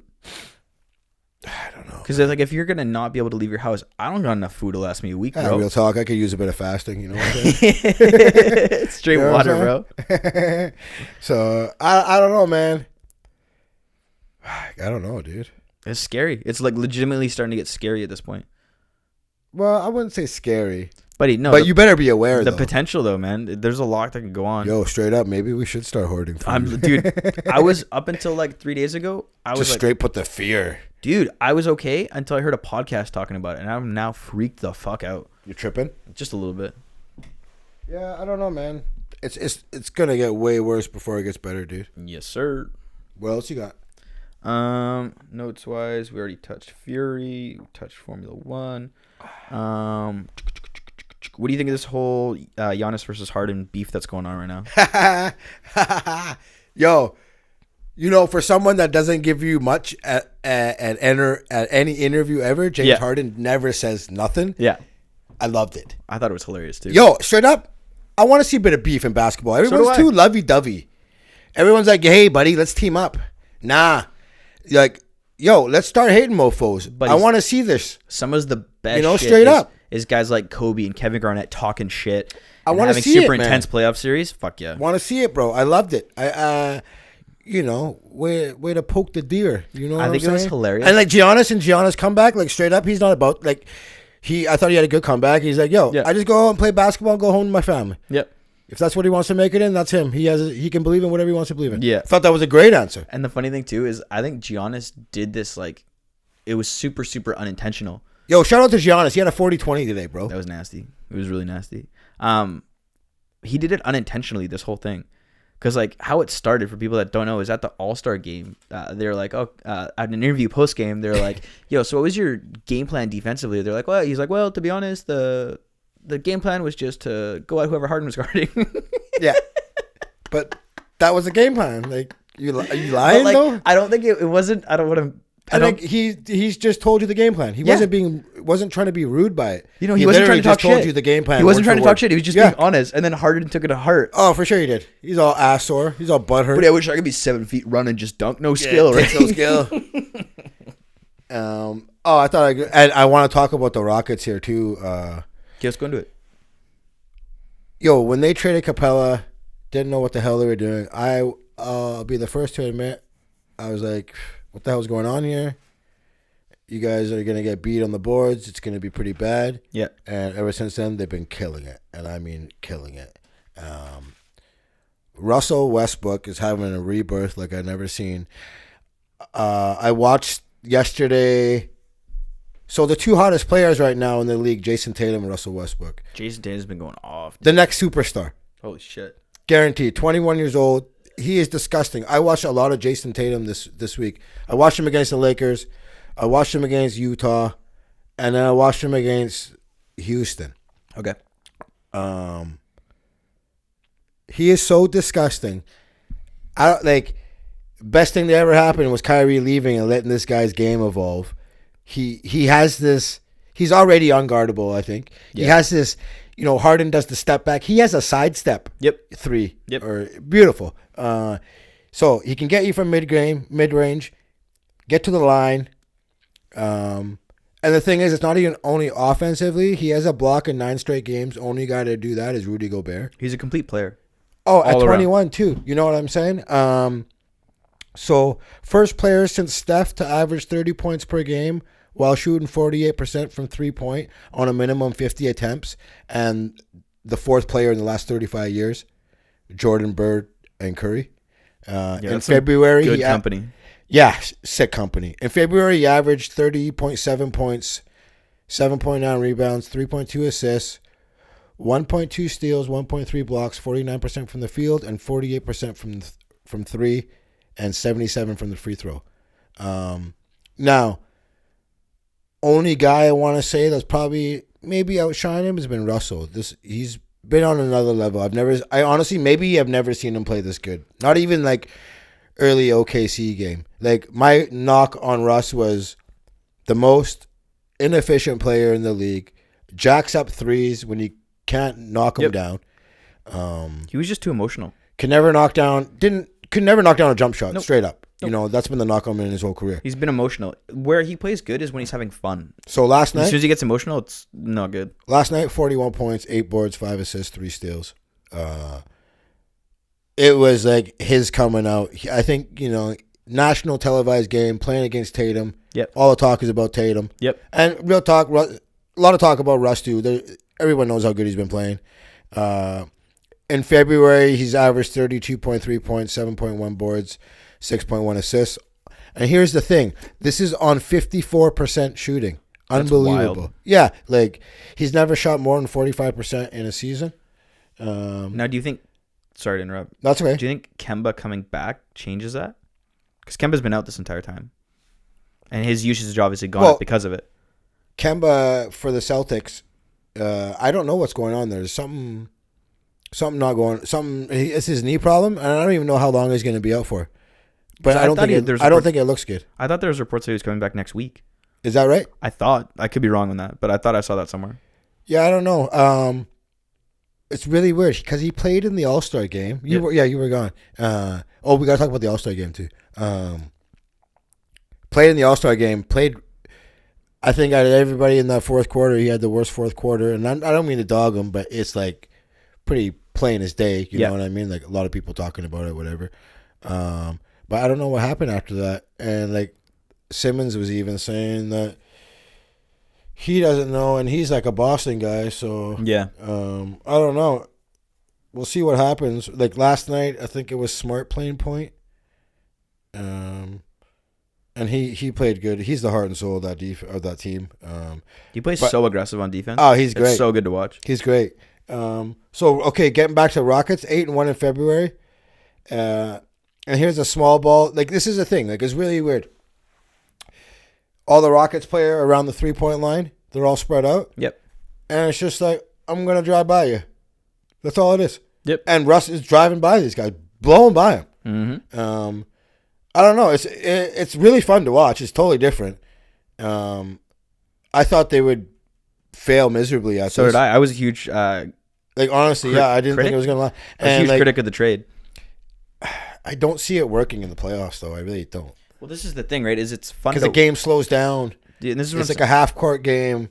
You know what I mean? It's not like run and gun like it is in regular season. I put regular season games now. Like I watch regular season basketball, but at the same time, I don't.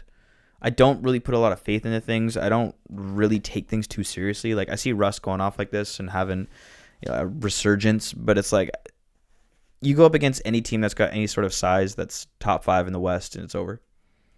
Yeah, well, they're making it fun. I agree with you. Like I don't see it lasting in the playoffs, but fuck, it's really fun to watch. Though I ain't gonna lie, it is. Yeah, and honestly, I thought Russ was like done. I ain't gonna lie. Yeah, thought that was it. Well, me and you both said that even like the Russ trade to the Rockets was like, what are we doing? Well, yeah, the both 2 usage rate in the league, the highest usage rate. You just didn't think it was going to work, but I guess getting Capella out of there was the best thing that could have happened for them. I guess so. But I don't know. D'Antoni, his team has never fared well in the playoffs, so we'll see what happens. I got no faith. Yeah, I don't either. Harden in the playoffs.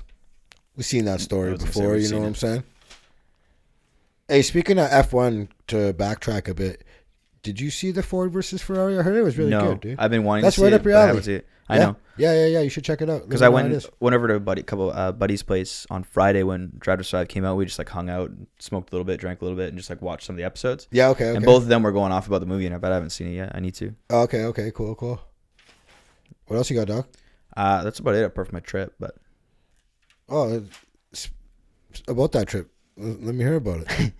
Oh, if you guys are still listening at this point, because we're an hour and 20 in. I was on a trip to Mexico. Tell us about the trip. We'll wrap it up. Yeah, no, dude, fuck, we got time. The whole point was doing a long one. Fuck it. Oh, whatever. Okay, yeah. But I got nowhere to be, bro. These chairs are so comfy. So much fucking better. So the reason we haven't recorded a podcast in a little while was on a trip to Mexico. And I was going down there for a wedding. And this trip was fucking unreal, dude. So, like, the one thing about whereabouts did you go? So this is the thing, is it wasn't like a resort vacation. I spent 0 time on the beach. It was like we're going from city to city. So the wedding that we were going down there for is in Tampico, which is on like the east coast of Mexico. Was this like family or? Yeah, it was like straight. It's my dad's cousin's kids getting married. Okay. So like we're kind of close with them. And so we went down there for the wedding and then bounced to a couple different cities. The wedding was fucking like so nice. There was like 500 people. Oh, wow. And it was like pimp. So like this family is like one of the wealthiest in Tampico. Oh, dope. So like the cathedral right in the middle of town was where they got married, and then this dope ass hall. The funny thing though is while at the wedding, I don't know. Okay, I gotta be careful how I say it. Whatever, fuck it. My cousin tried to fuck me. What was his name? Like straight. No shit. Pedro. You know how it is. Your cousin, yo? Dude, like, and not even like, oh, she like made a move. She aggressively was trying to fuck me. I know what you're thinking. We're in Mexico. Is anyone gonna find out? Well, there's the thing, right? So this girl, I like found it after. She's my second or third cousin, right? So I could have done it. I mean, our children would have looked fine. Not a big deal, right? Yeah. You're good, buddy. We're good. So you know how like at a wedding, so the wedding's going on or whatever, right? I'd never met this girl before ever. We didn't even like talk, like not even like talked once. Okay. So you know how like at a wedding, like you're all in like a big circle, like dancing, right? Like with family, right? All like having a good time, whatever, right? Yeah, for sure. And then this girl, so like I'm dancing beside this other girl. I don't even know if she was like family or anything. But this girl who my cousin is, her name's I don't even want to say her name. Yeah, no, don't have but to. But either way, Your cousin, my cousin, who like at the time I didn't know him as my cousin because I don't speak Spanish. I don't really know, right? She comes in and thinks I'm dancing with this girl. And she's like, no, fuck that girl. That girl's a whore. She's ugly. Come dance with me. Oh, and I'm piss cranked, right? I'm like, fuck yeah, let's go, right? Because I had no idea. And then my cousin, who are like my actual, like one of my first cousins, who I'm relying on the trip, he was like our translator, planned the whole trip. He comes in, he's like, yo, Drew, that's like your family. Like, you can't do this. Back off, dog. I'm like, fuck, right? And so I turned to her, I'm like, yo, like, we can't, we're family. This chick did not care, bro. This chick fucking like kept trying to turn around on me, grind on me, make out with me, all of this shit. Gotta love Mexico, eh? Oh, dude, it was nasty.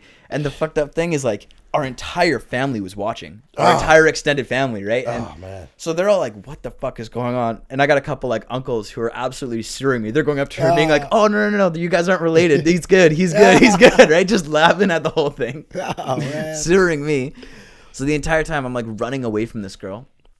And like at the end of the night, I like dipped off to hang out with like my first cousin, and we're like sitting on a couch, right? And she thinks this whole thing is fucking hilarious. Yeah, She's like, you fucking sucker. And this chick comes running up. She's like, oh my god, there you are. She just tries to like come in to make out, and I just grab her and fucking face first into the couch. Feisty one that one. Oh, dude, it was aggressive. And so I eventually like I walk outside. I'm like, yo, I'm leaving. And she's like, okay, I should probably leave too. She's like, what's your number? I'm like, I give her my number, and then throw her in. You get a real number or fake number? No, I give her a real number. Okay. Dude, she texted me like 10 different times, left her on red every single time. Eventually she stopped. But she gets in a cab, right? Leaves, then I'm like, fuck yeah. Then get out of my cab, go back inside, right? Nice. So it ended up being good. Nice. But then after that, we went on like some like excursion thing around there. Went to this dope ass waterfall. Okay. And then you like this. So then after that, we drove up to this like town, maybe like 2-3 hours away. It's like up in like the mountains, like jungle, right? Okay. And there's these like crazy ruins, but they're not like super old. They're only from like the late 1800s, early 1900s. And what this is from is this I think his name is Edward James. Anyway, I'll look it up after. Yeah. But this guy was like UK royalty. So I think it was either British or Scottish royalty, and he was like the bastard kid of some guy. Okay. And the guy was like, yo, you bastard kid, here's a bunch of money, fuck off. And so this guy came to first America, but then went down to visit a friend who was living in Mexico. Okay. And he came down to Mexico, and this spot in the jungle is like famous for like naturally growing mushrooms, like magic mushrooms, right? And so this guy started doing mushrooms and was like, fuck it, I'm just going to stay here. And he had so much money that he just hired a bunch of like Mexican, basically slaves, to like build him these ruins, and he'd just hang out, do mushrooms, and fuck Mexican bros in the jungle. Yeah, straight up. Wow. And so like there's this huge ruin like castle thing that's all like integrated with these crazy waterfalls and stuff, and this guy just lived in the jungle, tripped balls. You must have got some good pics, eh? Yeah. The fucked up thing is I didn't even bring my camera. Oh, what? I had no room. There was no room in my suitcase because I had all my. I thought for sure you'd be. Dude, out there I was like so mad madman. when I was down there. I was so pissed off. Fuck. Just to get sidetracked 1 sec. Did you listen to JRE and Rashad? No. Rashad's heavy in the mushrooms. Really? Heavy, bro. There's a lot of guys who are Like, Cowboys. and like ayahuasca, like he's heavy in the game, bro. You should listen. It's a good listen, not to get sidetracked. Cowboy Cerrone and a bunch of like the Like I didn't know Rashad was so heavy. I was like shocked. I was just like, damn. I imagine if Rashad is probably all of his guys that he coaches are probably too. Give it a listen, but I was shocked. Just to sidetrack there when he said mushrooms, but guys microdose it is what it is. Oh, he doesn't even microdose. He just like he just straight does it and trips balls. I think he does a lot. Hell yeah, bro. Pretty familiar with it. That's all I'll say. You know what I mean? I could do a mushroom trip. I haven't done one in a while. Yeah, I probably wouldn't be adverse to it. Yeah, I'm kind of overdue for one. It's been a long time for me, bro. I couldn't even remember the last time. But the best thing is up at like the lake, sitting underneath the stars, campfire going, you're just chilling with the boys. Filthy's got like good DMT too. Filthy's I got to get on that. Yeah. Because last time I did it. You got to get on that. Dude, I was so chapped when like it didn't do anything to me. Oh, he was like tripping bad. He said not bad, but tripping balls. He was just like he was liking it. Man. Yeah, I got to try some of that. Yeah, I'm getting my hands on that. Pretty nutty. Anyway, sorry. Back to your trip there. So back to the trip. The waterfalls and whatnot. Yeah. After that, we went to this city called San Miguel, which is like all the touristy stuff where you see where it's like red and yellow and orange buildings, like cobblestone streets. It felt like super Europe. It was dope. And that was just like rooftop bar. Nice. It was sick. A lot of tequila here? What's going on? Dude, that's all we drank. Fuck yeah. Oh, I love that shit. Dude, I hate tequila. Oh, there was I love zero it, bro. vodka anywhere. Love it, man. Just give it good tequila on the rocks. Like dude, I was dying. I was drinking tequilas and 42 water. on the rocks, bro. Oh, delicious. I was drinking tequilas and waters. I was dying. Dying, bro. And then after that, we went to Mexico City. And Mexico City is sick. Okay. Both nights we went out clubbing. And both of the clubs were... So how many total did you guys go? What? All of you out there. How many total it was people? Me, Pops, Mom, Liam, Dev. So 5 of us. Okay. But then our cousin Mauricio, who I was telling you about earlier. Yeah. He traveled around with us the entire time. So there's 6 of us bombing That's the around. guy that tried to fuck you? Pardon? Yes. Yeah, right. Okay. Anyway, did. But we get to Mexico City, and Mauricio's like totally like big into like the club scene and everything there. And so he's showing us all these sick bars. But the first one we went to... Hey, I was out there. We didn't get hands on any. Oh, okay. We tried a couple times, but then Pops was like late running around to stuff, and so like me and Mauricio, Mauricio missed our guy, right? Yeah, okay. Mauricio, another buddy did in the club, got from a random though. which Okay. I would not trust at all, dude. In Mexico City, Yo, some that's dude why- sprinkling something into my drink. That's why you bring a testing kit like we did in Europe for the ecstasy. Yeah, but you're not gonna whip out a testing kit in the club. Yeah, I This guess guy so. was just some. I'm just gonna do it. Straight up. I don't do that here. You know what? I'll let somebody do it first. Wait about a minute or so. Still looks okay. Seems yeah, good. Okay, I'll let's do go. it. You're braver We're in man Mexico. than me. Let's do this shit. I don't trust that shit at all. It sketches me out, man. I'm always the guy that gets it.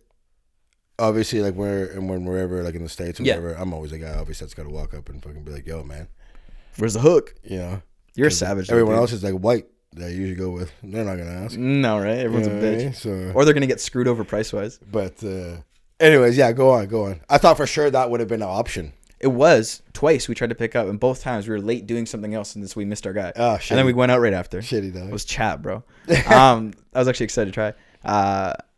Yeah, these clubs down there are sick. They're like at the top of apartment buildings. So you have like 360-degree views of the city, and it's fucking bumping. So this one, it was like a lounge, kind of like a Joe Forte Sounds type pretty feel. sketchy too, like over the railing sketchy. Oh no! It's like full glass, like enclosed, right? And then lounge, and the thing is, the clubs are open from like 2 to 8 in the morning. Nice. So we pregame at this lounge, which is nasty. Yeah. And then hop in an elevator, go all the way downstairs in the basement at night. Okay, how are the women at these clubs? Smoke shows. Okay, cool. But this is the thing. Like they dress nice dresses. Like how are they everyone dressing? is super put together. Dope, It's okay. not even like both nights I went out like looking nice. Okay, yeah. And the yeah, second dope. night, like collared shirts, slacks, white shoes, like look clean. Right? They like the white boys out there, right? Okay, so this is the thing, as I was gonna get into, is that Little gringo out there, yeah, buddy, bro. eh? And so this is the thing though, is Mauricio was telling me about it. He's like, one of the crazy things about my cousin who was trying to fuck me too is that like down there, everyone is super, super Catholic. Ugh. Like super Catholic, right? And so even though like some of the younger generation Like Catholic as in Catholic priests. Pardon? Pretty much. We all know how much you love that shit. Or you look up to them. Even the younger generation who aren't necessarily religious, Yeah. they like it's ingrained in their head like, okay, good girls don't behave that way. Like being a slut down there has a super, super bad stigma, right?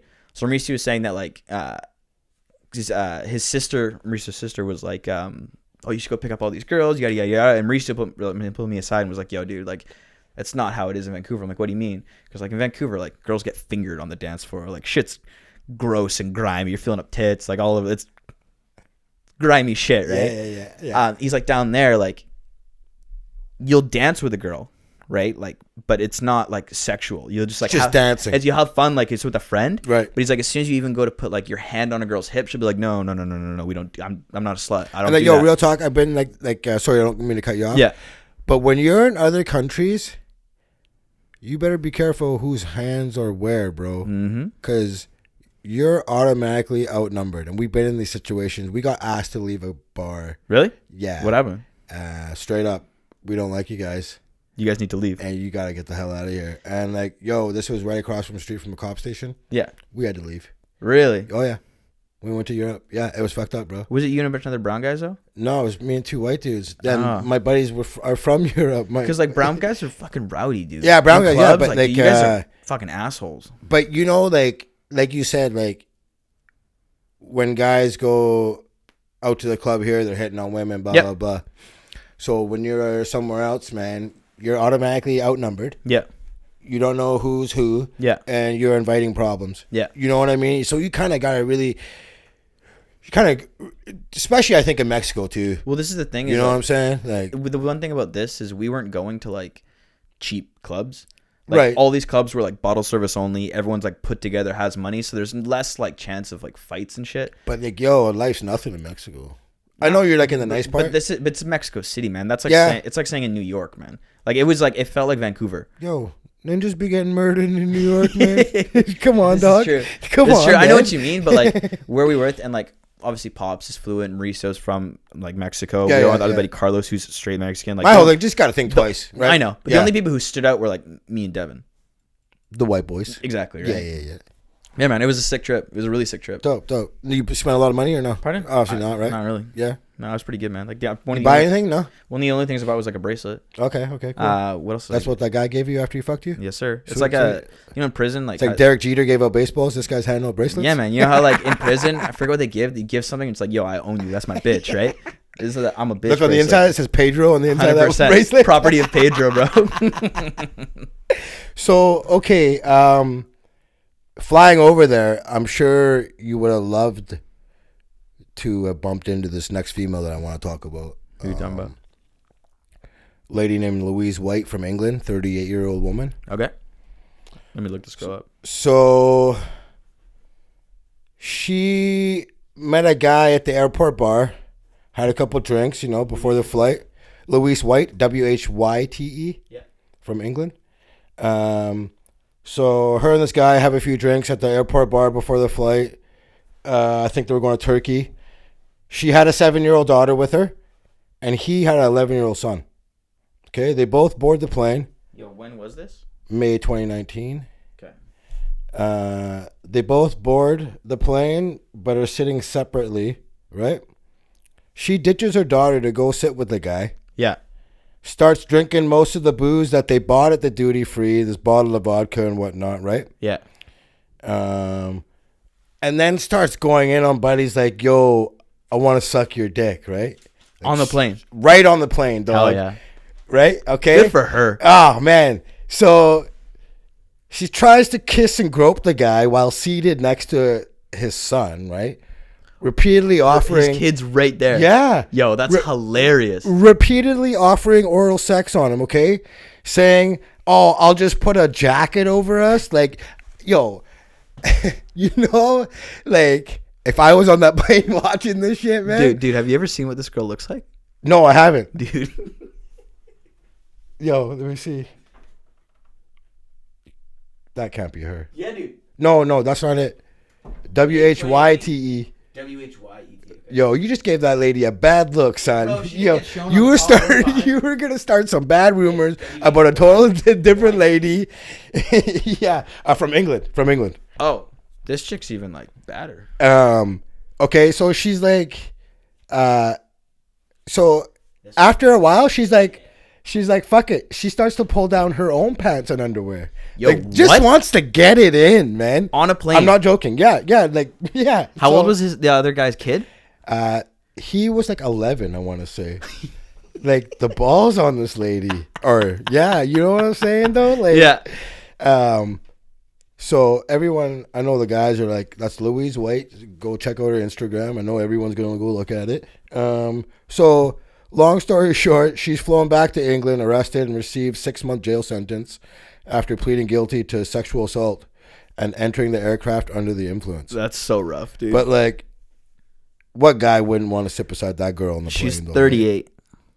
Yeah, she's 38. I don't know how old the guy was, but whatever. That doesn't even matter. Straight up. You know what I mean? That's so funny, though. Like, what are the chances of that happening, though, man? Oh, my God. Like, straight whore. That's so funny, dude. I love it, man. Good for her. Best plane ride ever. Mm-hmm. I don't know why you don't just go into the bathroom. This guy's Mile like, High Club type shit. The guy's probably like, of all the times to have my son with me. Yeah, no you know doubt, what right? I'm saying? But also, this guy's like, Dad's a pimp, bro. And he's turned to his kid. You see this shit, bro? This chick just got arrested trying to fuck me, dog. The kid probably trying to record it, right? Oh, for sure. 11 years old, you just got that phone right there. Also, I'd be like mortified. Like if my dad at 11 was just like, I'd be like, what the Yeah. hell is going on, Yeah, right? straight up, I'd man. be tripping balls. It'd be kind of messed up. Yeah, So yeah, That's best plane hilarious. ride ever, though. Straight up, man. that is hilarious. So did you hear how the Australian fires got started? No, I did not. It was a fucking beekeeper, right? It was a beekeeper? Yeah, How does that work? they were. I guess they were inspecting hives. Like, so there was gonna, right before a total fire ban went into effect, they went out and inspected the hives and were trying to finish work. Yeah. So they were using a smoker. I was gonna say, was it smokers? Yeah, and it's it keeps the bees calm, I guess, right? Yeah. And it ended up igniting the dry brush. So from a beekeeper, we got 21 million acres scorched, and I don't know, around 30 people dead or so. That's gotta sting a bit, eh? Really, That's a the good pun. bees, I like bro? that pun, bro. What's that? That's gotta sting a little bit from the beekeeper. Real talk. I didn't even do that on purpose. I was like, you bro. pre-planned that shit, No, bro. no, seriously. I was gonna say Scouts honor, but more on that. We're gonna get to the Boy Scouts, bro. What happened? We'll get there. Okay, but that dude, can you imagine being that guy? And then you gotta be charging them, right? They're not just going to be like, yo, we'll let this one slide. But was it like, did he drop it? Did it, how did it I happen? don't know. You use gas in those smokers. Yeah. So I don't know. I'm no scientist, but it was that smoker that ignited the dry brush, essentially. That's so shitty, dude. So because obviously he wasn't being like, no, straight accident, but still though. you know what I mean? That's what I'm negligence. But what are you gonna? Isn't that negligence? See, this thing is I need specifics, right? Like if it was one of those things where it's like, he was just blowing smoke on bees and a spark happened to travel and it caught the brush. Like that's not negligence. That's just straight shit happens, right?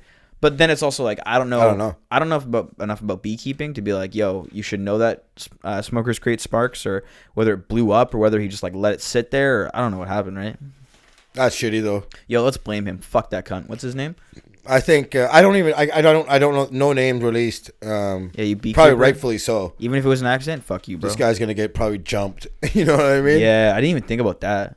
Like, you know how many people are gonna be after this guy if they find out who it was? I don't know. This is like, I think it's just such a bad episode, like that someone, quote unquote, has to take the blame. You know what I mean? This is what I mean is I'm worried that he might just become the scapegoat for the entire country. Yeah, even though it was like straight up an accident. But maybe he gets like charged, but like nothing really happens. Like maybe a small fine or whatever. Just like, but they just got to do the action of charging somebody. You know what I'm saying? I guess make people feel better. Yeah, right. You know what I mean? That's because like obviously he didn't mean for it to happen. That'd be so shitty, dude. But like, and like, you know, this whole time it was happening, he knew it was him. You know what I'm saying? He's watching this and he's like sitting there watching the news, like, yo, I did this, but he probably ain't telling nobody. No, of course not. He's like, yo, I did this shit. Like, you imagine like telling his homie, like, telling yo, your boys, dog, like, you see this? Like, bro. I did this. Everyone's like, holy fuck, you see these fires? These fires are crazy. And then you're like, yo, Jerry, you sweating a little bit, bro. Like, what's up, dude? And he's like, koalas, dog. He's like, okay, okay, look, yo, y'all got to shut up. But did we talk about this? I just found out koalas all have chlamydia. Yeah. Did we already talk about this? No, we didn't talk about it, but you didn't know that? I didn't know this. Yeah, it's like a common knowledge. Cute-ass koala. Everyone's like, oh, these cute koalas. Buddy. Get the hell away from me. They pounded it out, bro. Oh, my God. Everyone rescue, put him in the cars, and I'll be like, nah, son. Oh, buddy, you see the videos of them, like, climbing on people, this, that, the other? But don't, like... I'd be beating him with a stick, man. Okay, but, like, don't almost all animals, like, have diseases like that? I don't know. I just found that out, and I was just like, I can't believe it, man. Like, but like rats carry all sorts of I'm different not up diseases. on my koalas, all right? Okay, well, you fucking should be, dude. You're supposed to be informed on this show, man. But all like rats and rodents and other stuff like rats, carry all I know. crazy diseases. Yeah, but I think sure. almost all like wild animals have weird stuff. I guess they all got chlamydia. That's man, just getting railed. Wow. You know what that is? That's hillbilly Australians pumping koalas in the bush, bro. Oh man, crazy. Those fuckers are grimy. So I alluded to the Boy Scouts here. Yeah. And after this article here, Scouts Honor is going to have a whole new meaning, bro. I don't even know if I want to hear this. I was a Boy Scout for like 1 year. Oh, I didn't want to hear that. Happy to say I didn't get touched. Oh, man. All right. Well, you could throw your ring into this class action lawsuit here, bro. So, Boy Scouts of America filed for bankruptcy. Okay. Right? And they did such because, and I quote, amid allegations of rampant sexual abuse by Scout leaders, employees, and volunteers. Yeah, bro, they freaks. So, by filing for Chapter 11, they say it'll provide equitable compensation to all victims. Buddy, this and the Catholic Church are your favorite two organizations. Wow, bro. You kidding me, man? Like, buddy, this is your shit. Yo, this is actually bigger than the Catholic Church because I think this is around 8,000 alleged abusers. Yo, there's no way it's bigger than the church, man. The church is worldwide. No, but in actual alleged abusers, I think it might be. I'm not sure. Yeah. I read something like that. I think I might have it here. So it says right now it's facing around 300 sexual assault lawsuits. Jesus and at Christ, least man. 3,000 former Boy Scouts say they're victims of abuse. 3,000? Holy Yeah. shit. So, like I said, 8,000 alleged abusers have been identified by the Boy Scout leaders and volunteers dating back to 1944.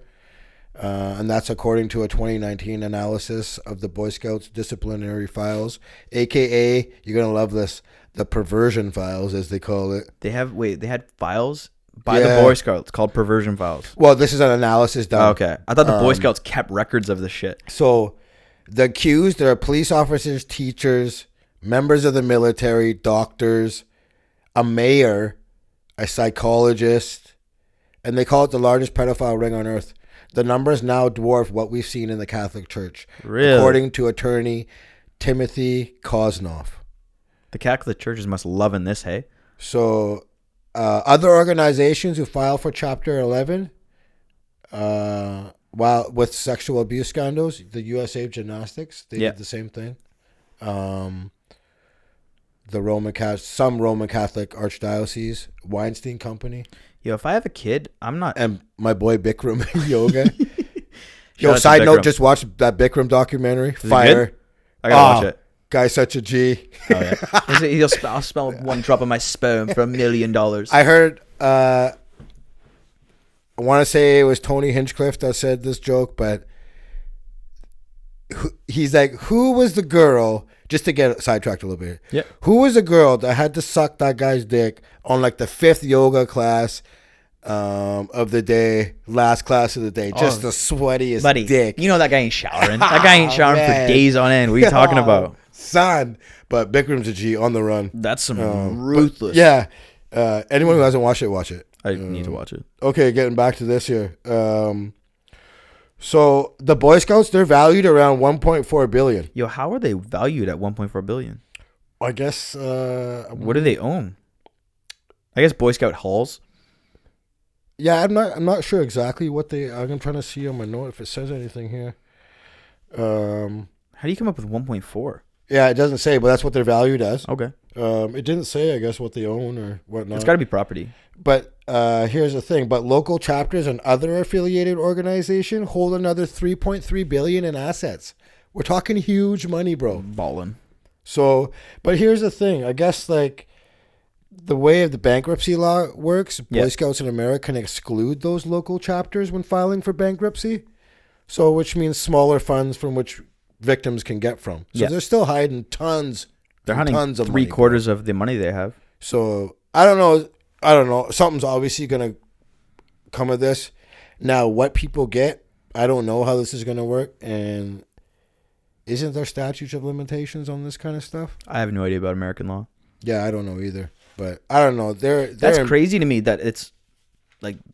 We're talking like almost $5 billion. Dude, these total. guys, but even like just numbers wise, these boys are putting up like MVP type numbers. Like compared to the Catholic Church, I thought Catholic Church was clear front runner. He was like Giannis, rated double Pete. You know what I mean? Scouts honor, dog. Yes, sir. As you take it in the ass, son.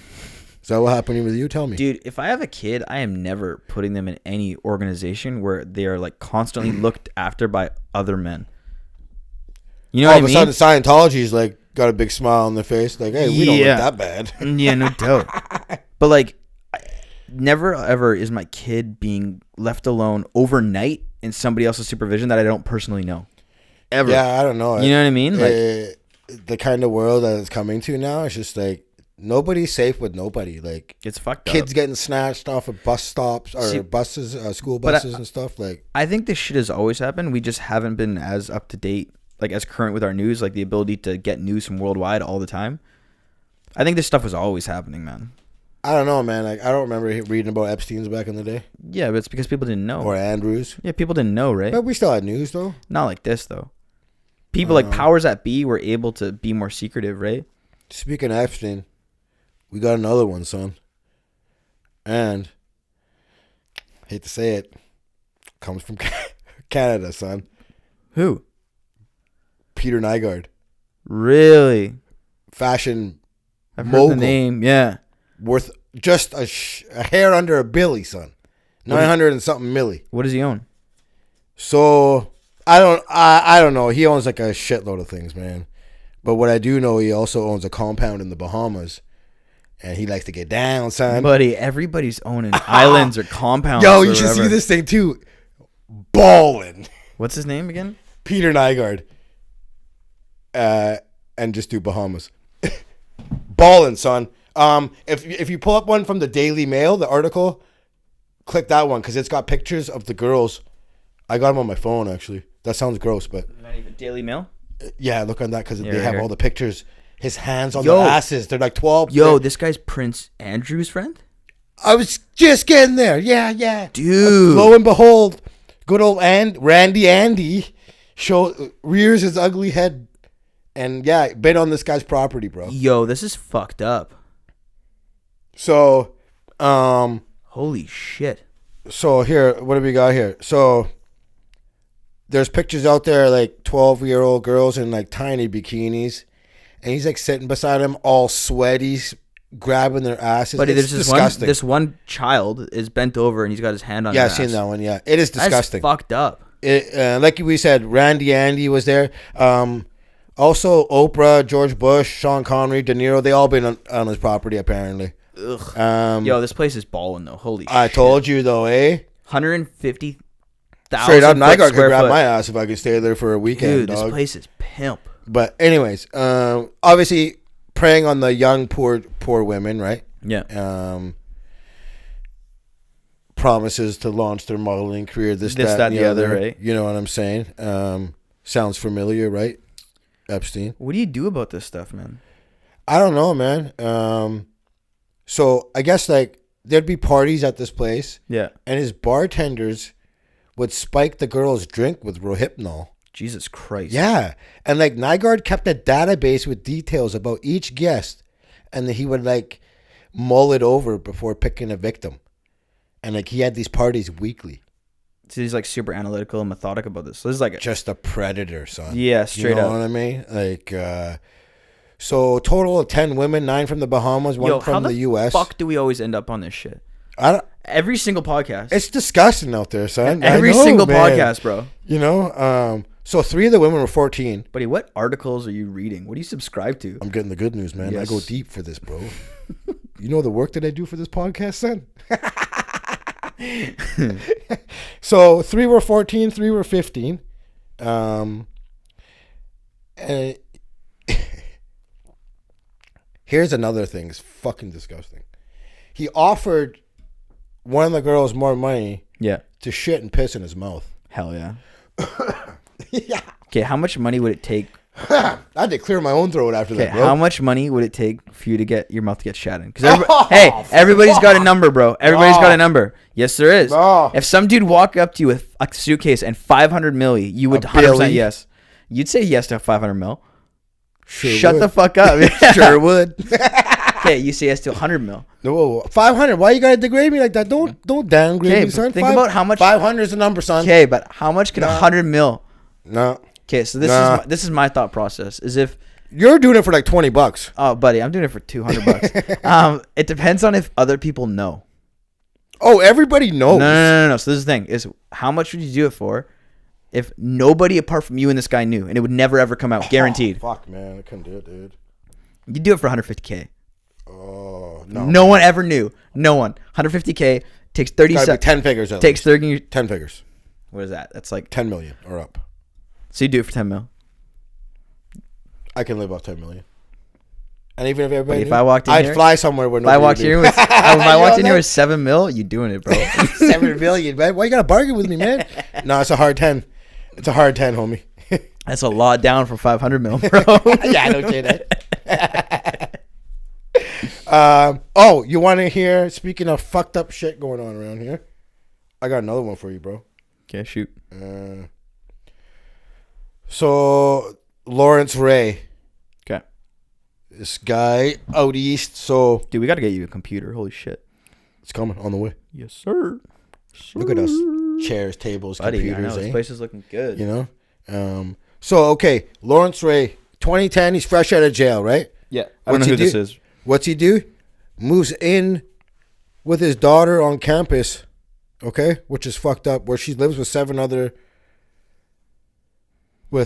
females and male roommates. Yo, okay? this guy's playing chess, bro. straight just moves in. Playing chess. You know what? Yeah, yo, This guy's gaming shit.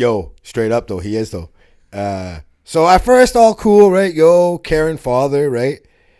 And then all of a sudden he's like lecturing the kids on his personal philosophy, right? You know? Conducted, quote, therapy sessions where he would learn about the details and private lives and their vulnerabilities, mental health. You know what I mean? Just really learn about all the kids, right? What they're going through. Yeah. You know, all with the pretense of, oh, I'll help you, whatever, blah, blah, blah, right? Yeah.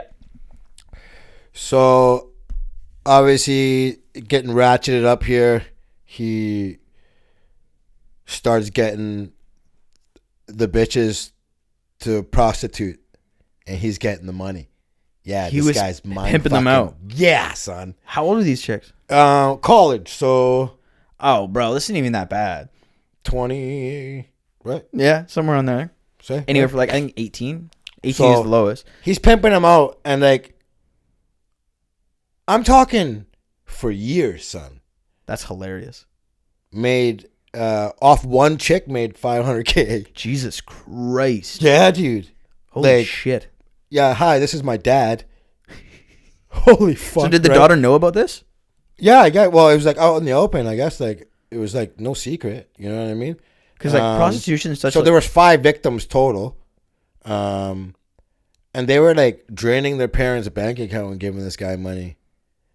The cops only found out because a magazine did an article about this. They Really? heard about this guy. Someone, I can't remember the magazine. Sorry, but the article was called "The Stolen Kids of Sarah Lawrence." So, but yeah, man, like, it sounds so sounds impossible. It does sound impossible. But then it's also like, if you're 20-something years old, you're a struggling college student, this guy's like, yo, you can be making 100, But like 200K 5 a year. victims, like not even I can one person. This Okay, guy's but got how much... This guy's got a Is group of them off the bat. I know, son. but is victim the right word? Or are they old enough to make a decision about whether or not to follow this guy? They're in college. Yeah, I would say victim. I- Brainwash. I don't know. I'd want to hear the details more, because like, the problem with prostitution isn't the actual act of it; it's the potential for like human trafficking. Hey, I don't and got a problem with prostitution. I know you don't. It's the potential for like human trafficking and like basically forcing people into slave labor into it, right? But legal prostitution, you look at a lot of places in Europe, they have it. Like, it's a choice, and people do it because they don't really have anything I else bet to do. you, if you would ask these people, they would say they're victims. Of course, they're gonna say that, right? But that's what I mean, is how much of it was like, yo, I'm down to do this, and how much of it was him like brainwashing. Buddy was obviously pretty slick, though. Oh, for sure.